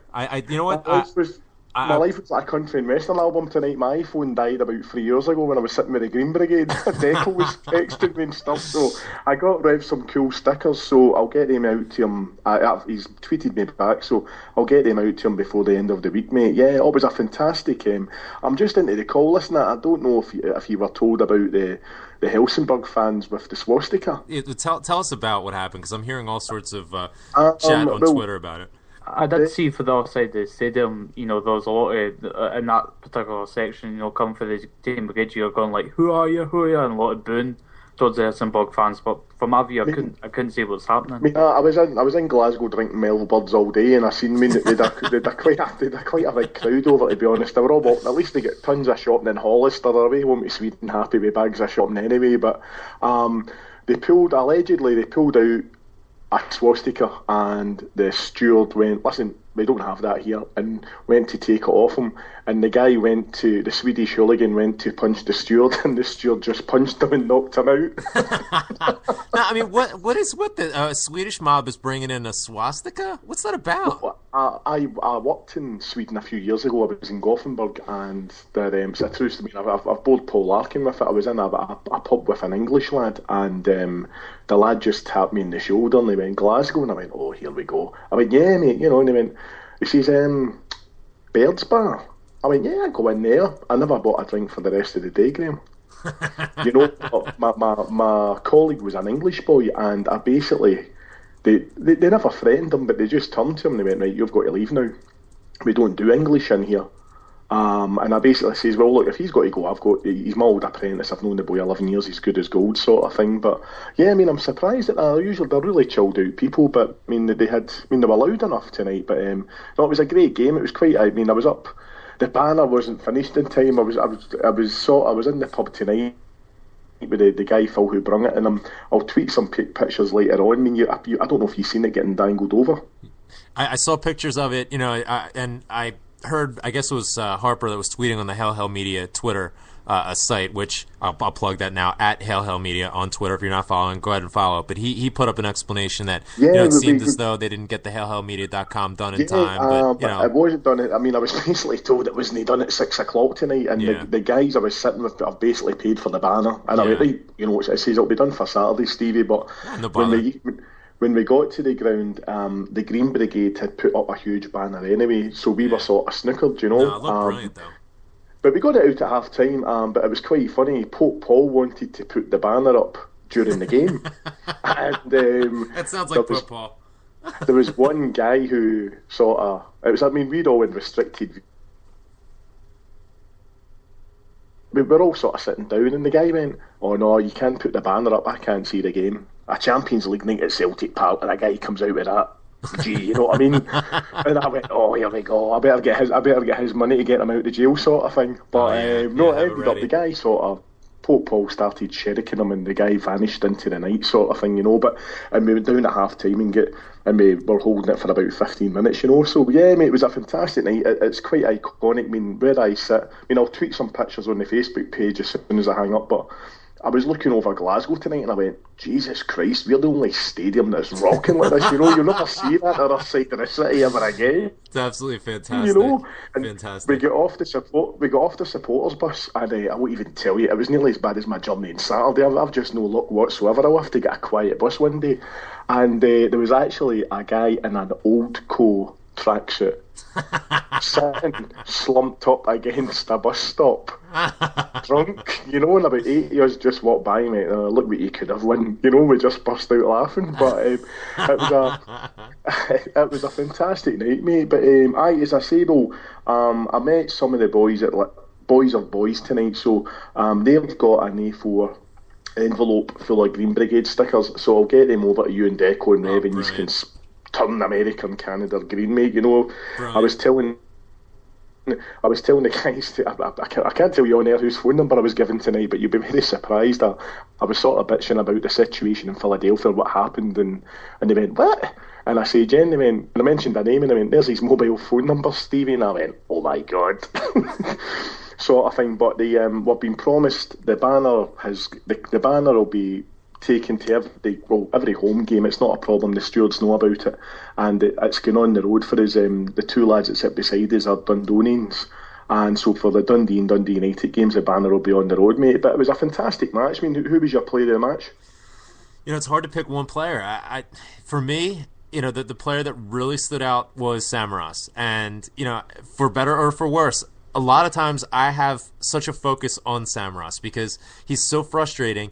He does so many brilliant things, but, at the same token, what he sets up never seems to come to fruition. But I think that he occupied so much of the Helsingborg defense that it opened up opportunities for other players, and I think that's his best function. I thought he had a fantastic night, but you really can't overlook Kelvin Wilson, especially in light of, on the same token as Sammy.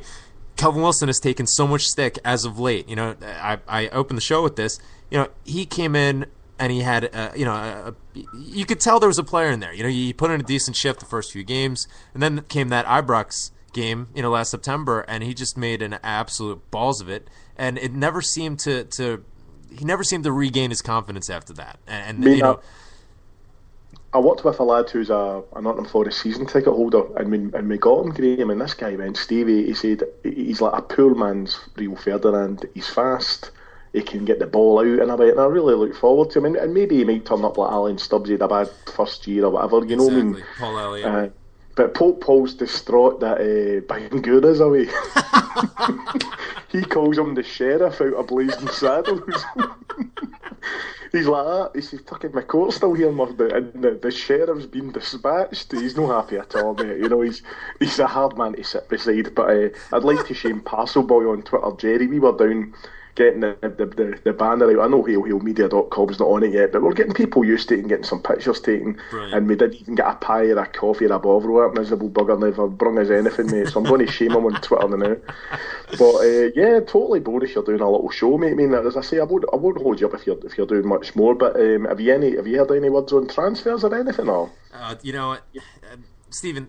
Everybody is being linked to us now. Everybody on the face of the planet. If they have played football within the past 5 years, they are being linked to us. The latest one that seems to be gathering momentum, and nobody's really sure where it's come from. It has been published in a couple of papers of note, is Alessandro Del Piero, who is currently a free agent. Most recently playing with Juventus, played last season, did okay. I think that he could do quite a job in the SPL, especially, we're going to need some squad rotation going into the Champions League. And, I mean, how brilliant would it be? I mean, think about your Tony Watt or your Gary Hooper, and you get to, even if it's for a 6 month, 6 month trial or whatever, you get to bounce ideas off of Del Piero. You get to have advice given to you from Del Piero and stories of what he's gone through and the experiences. That would be absolutely phenomenal. I'm sort of a pessimist when it comes to this sort of thing. I don't see that coming good.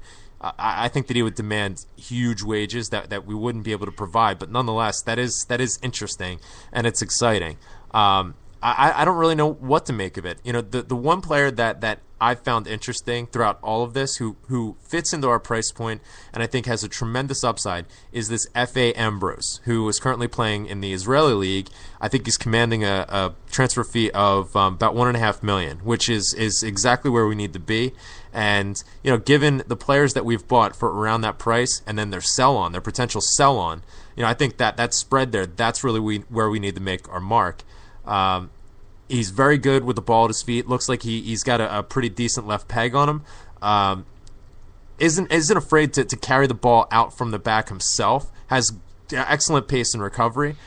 Just from what I've seen of him on YouTube, I think he'd be a fantastic signing. We're also being linked with Willy Bally, who is playing in Ligue 1 at this point. Was rated at an £8 million center half just several months ago. Now his side has been relegated, so he's looking for a new place, and there's cut rate pricing involved there to the tune of maybe $2.5 to $3 million. I think maybe that's a bit steep for us, but nonetheless, that's a player that we keep getting rumored with. Neil Lennon, after the game tonight, mentioned that he does have a couple of players lined up, so he's hoping to wrap that up in the next couple of days.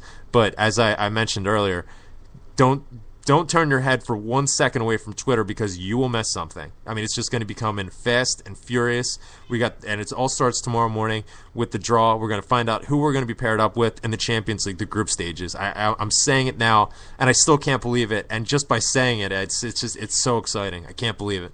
Yeah, I've just seen that somebody's retweeted Graham Spears that says, "Oh, well done, Celtic." I mean, he probably done that through gritted teeth, and it's good for Scottish football. But the City today, I know it wasn't the Celtic part wasn't the busiest tonight. I mean, there was a few empty seats about, Graham, I wouldn't lie, but it was just a lovely atmosphere. I never enjoyed the Glasgow derbies without poison. They just brought poison to our stadium. It was a really good buzz about it, and people were singing and down the stairs after the end of the game, which I hadn't seen in a while. And I says, Jesus, we're in the Champions League here, and it's there's spotlights all over them.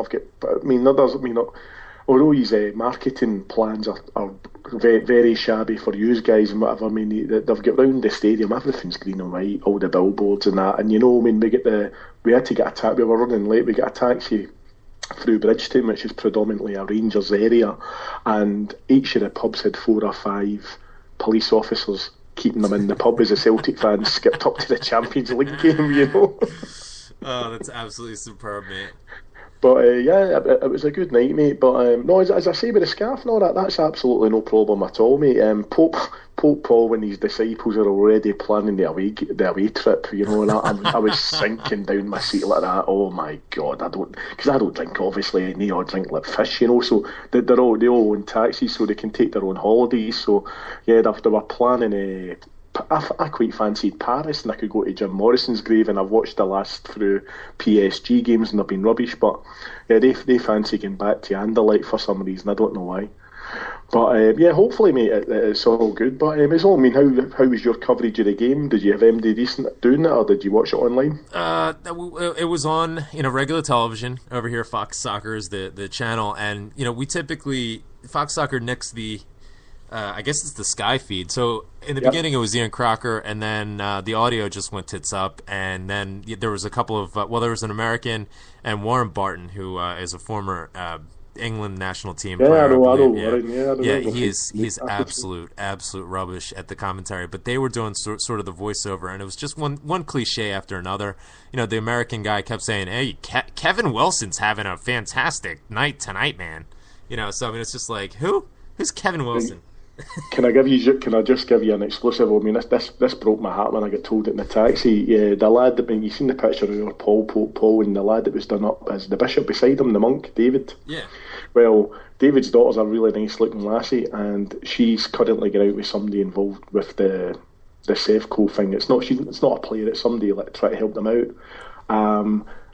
I would break your heart to tell you that a certain Celtic striker who scored 2 on Saturday asked her out, and she deleted him from his Facebook. We were all absolutely devastated. She calls Paul Uncle Paul. We were sitting in the taxi saying we could be getting good tickets here for nothing and loads of strips, and she's binned them. It's a bad day, G. It's a bad day. The parrot's no feeling the love. We could have Tony Watt stuff in America, mate. It's not going to happen. Wait a second. She binned Tony Watt? The guy looks like Superman.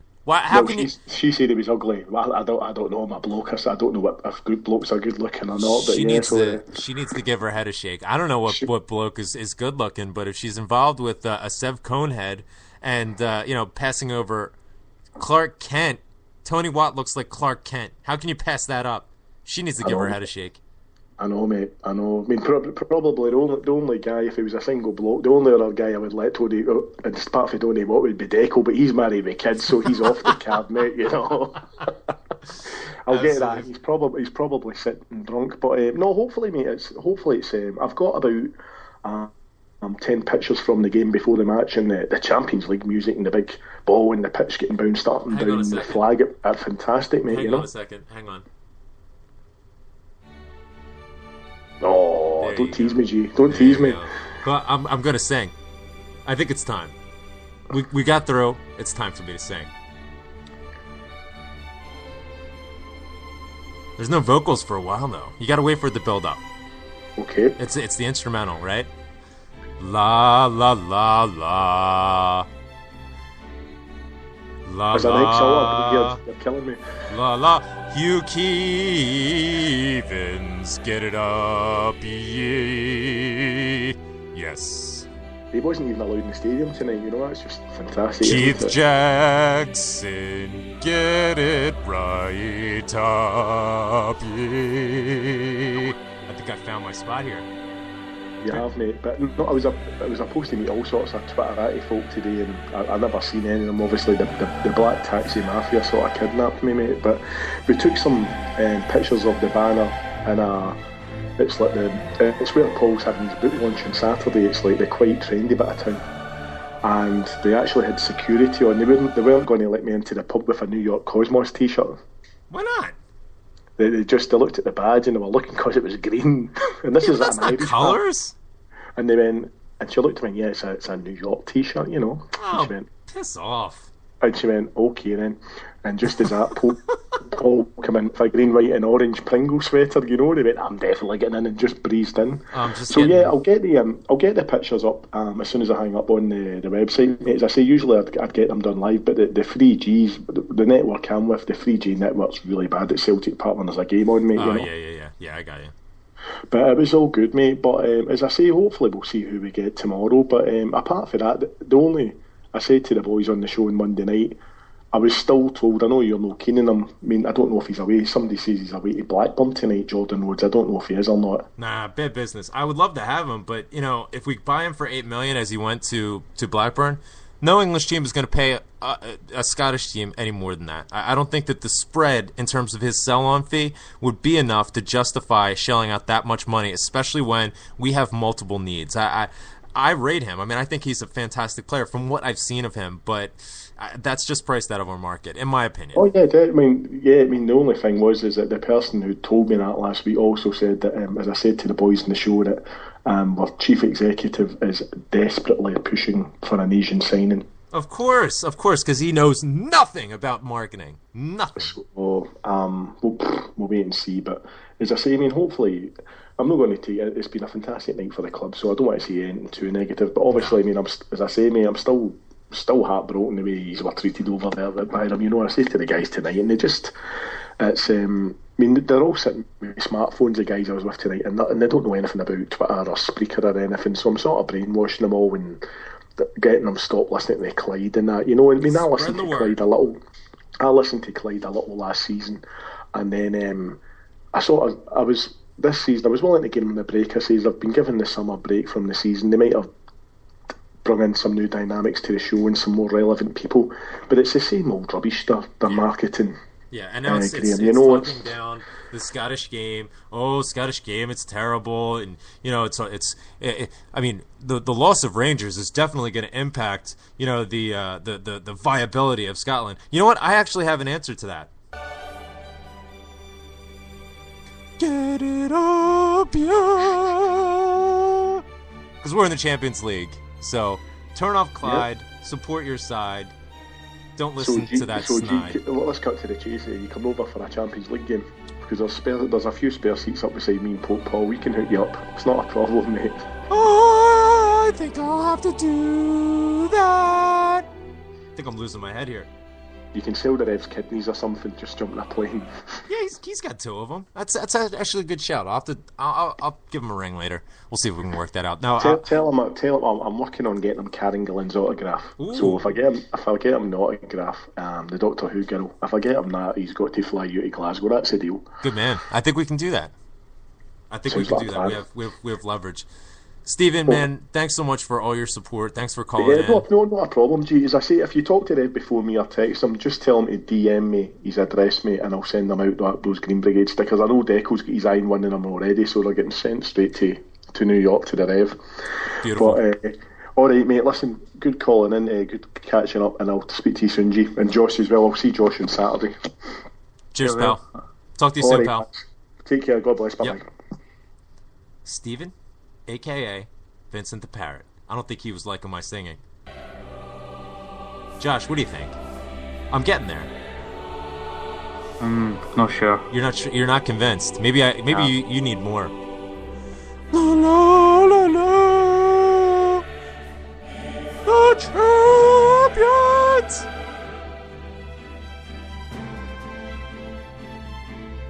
You Cubans can't bite me. You call yourself a journal. You are a disgrace to anyone who's written anything. And we are the champions. Okay, enough of that. So, I don't think Susan Boyle could do any better than that. Thank you. Just what I needed. Just what my ego needed. A bit of uplifting.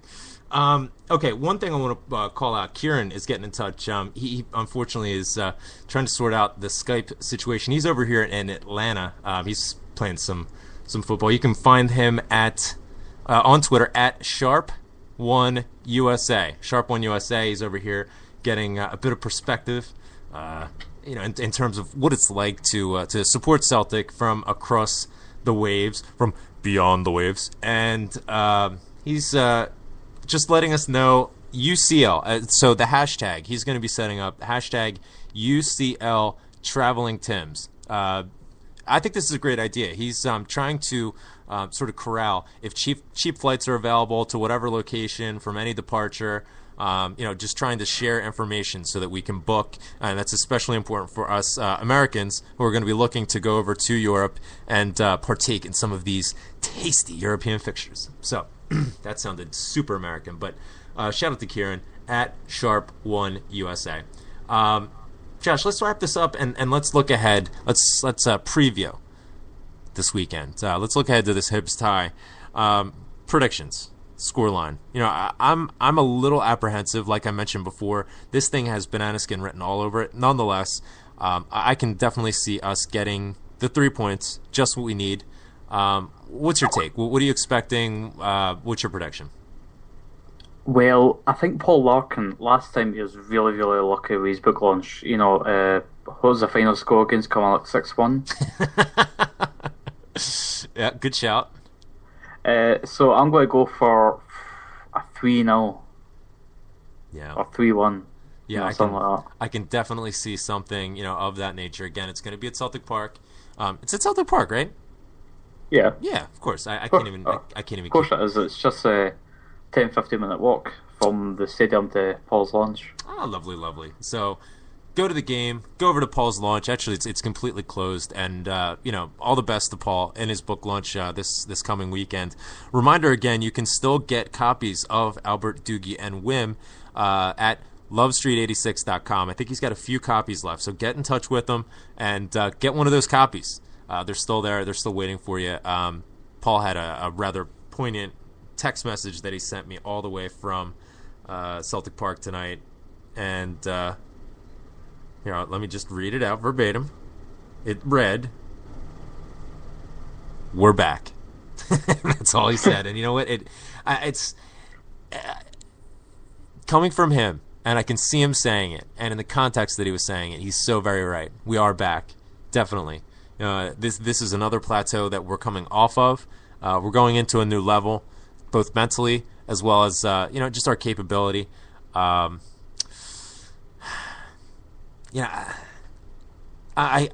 don't like feeling overly confident. I do feel confident though. I'm going to go 2-0. Still unsure about Anthony Stokes, but Tony Watt, maybe it's time for another start for him. Maybe it's time for a start with him next to Gary Hooper. Let them really nurture this relationship between them. Also, who knows who we're going to have by then? We may have 3 new players that can come right into the side. You never know. I'm expecting at least 2 signings, and hopefully there'll be signings of note. Obviously, we're not going to go after any overrated £10 million player, but certainly we can bring in a player that has some quality, some pedigree, maybe a younger player, but a player that can make an impact. So we'll have to keep our eye on that. It's 3-0 for you. It's 2-0 for me. Fingers crossed, and we'll be watching that, and we'll be coming to you live after the game as we always do. And maybe Josh or we can have somebody from the book launch give us a call and let us know what's happening with it, and just give us maybe some background on it. I could try to give a call if I've got a 3G connection. Obviously inside the stadium, the 3G connection for me is quite bad. Yeah. I was trying to go on Twitter at halftime, but it just wasn't happening. I was trying to ask a question on Twitter. I'm not sure if I'm just being a novice or no, but before the start of the game, I was next to the brother Walford statue, and there was 2 folk that came out of the front of the building. Yeah. And there was sky cameras pointing at them, and getting a lot of photos taken. I don't know who they were. 2 players, 2 people. One of them had the number 10 shirt on, and I don't even know what his name was, McCokovich or something. I don't know if they're just like youth players or something like that. But they had Celtic strips on with the number 10 on the back. One of them had a Celtic shirt on with number 10 in the back, and he turned his name to the crowd. Yeah. Like showing off his name, and there was a sky camera pointed at him as well. So I was trying to go on Twitter to see if there was anything about it, but I didn't find anything. Huh. If anybody's listening in and you know what that was about, or you saw that and you know who it is, or what the background is, let us know.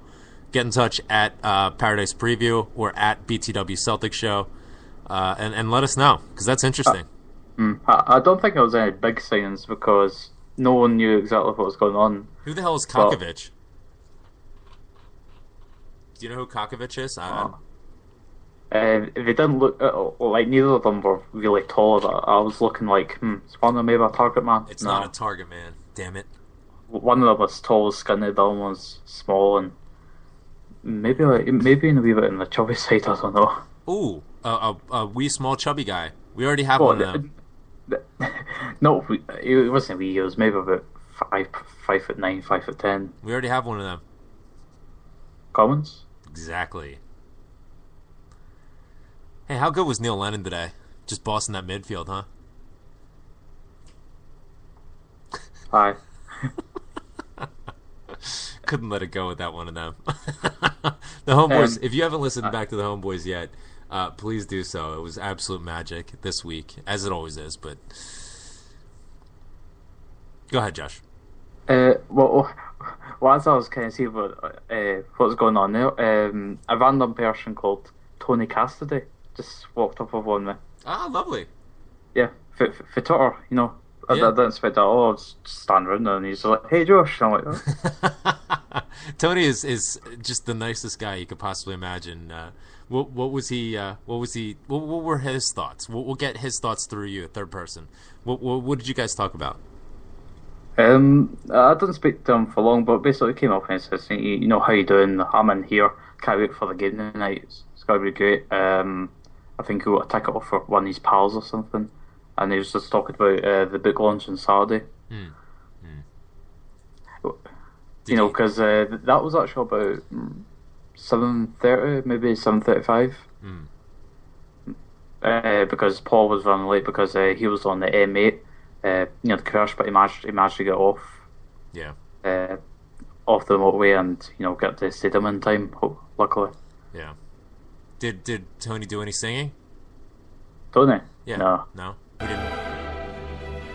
It's nice to meet you, Josh Gaffney. Had you met him before? Yeah. Oh, well, then he wouldn't have sang that to you. It's good to see you again, the Gaffer. I think we should stop. It's quite late here, 1:30. I've got work tomorrow as well. Josh, thanks for joining me. I'll let you go. Have a wonderful rest of your evening. I'm glad that you were at the game tonight. There was some fantastic footage that you took, that you put up on YouTube of Victor's goal. I'm glad that you got that. I'm glad that you made it tonight. I'm glad that you're going to the Hibs game.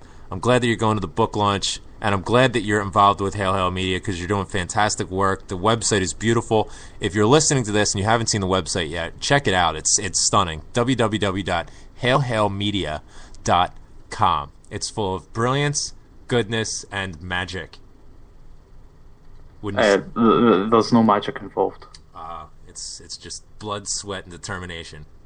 Blood, sweat, and science. And science. And singing.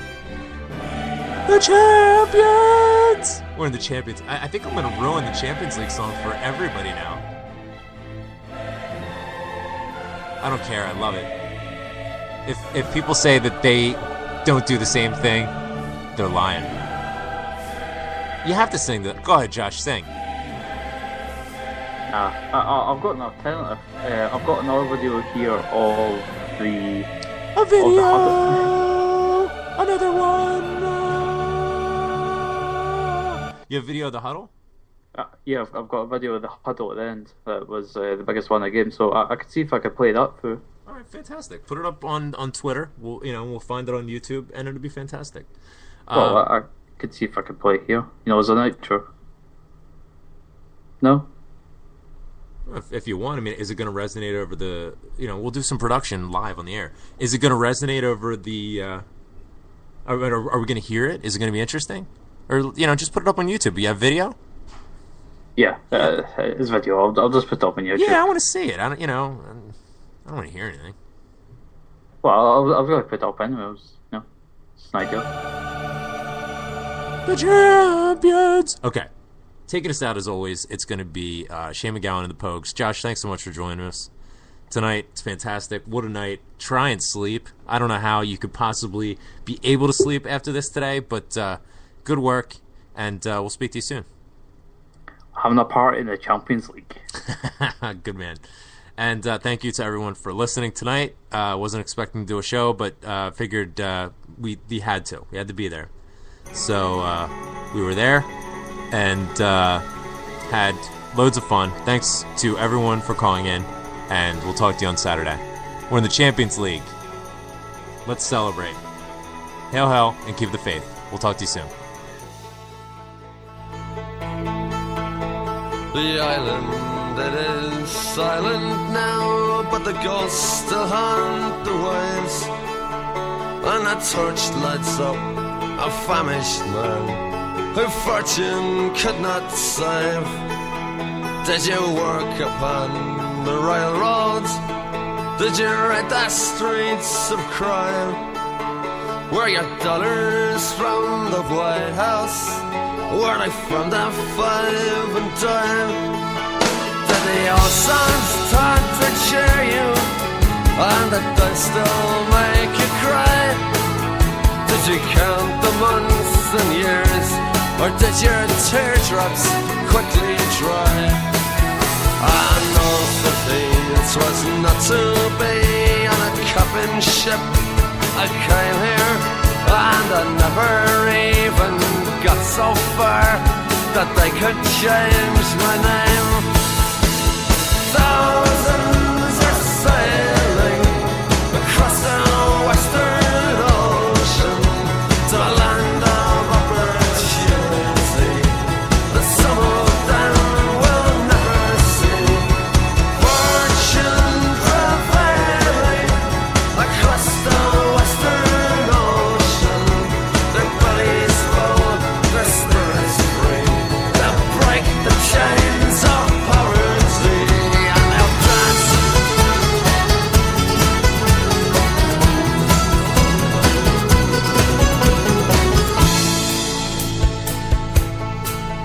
In Manhattan's desert twilight, in the dead of afternoon, we stepped hand in hand on Broadway, like the first man on the moon. And a blackbird broke the silence as you whistled, it's so sweet. And in Brendan Behan's footsteps, I danced up and down the street. And we said goodnight to Broadway, giving it our best regards. Tipped our hats to Mr. Cohen, dear old Times Square's favorite bird.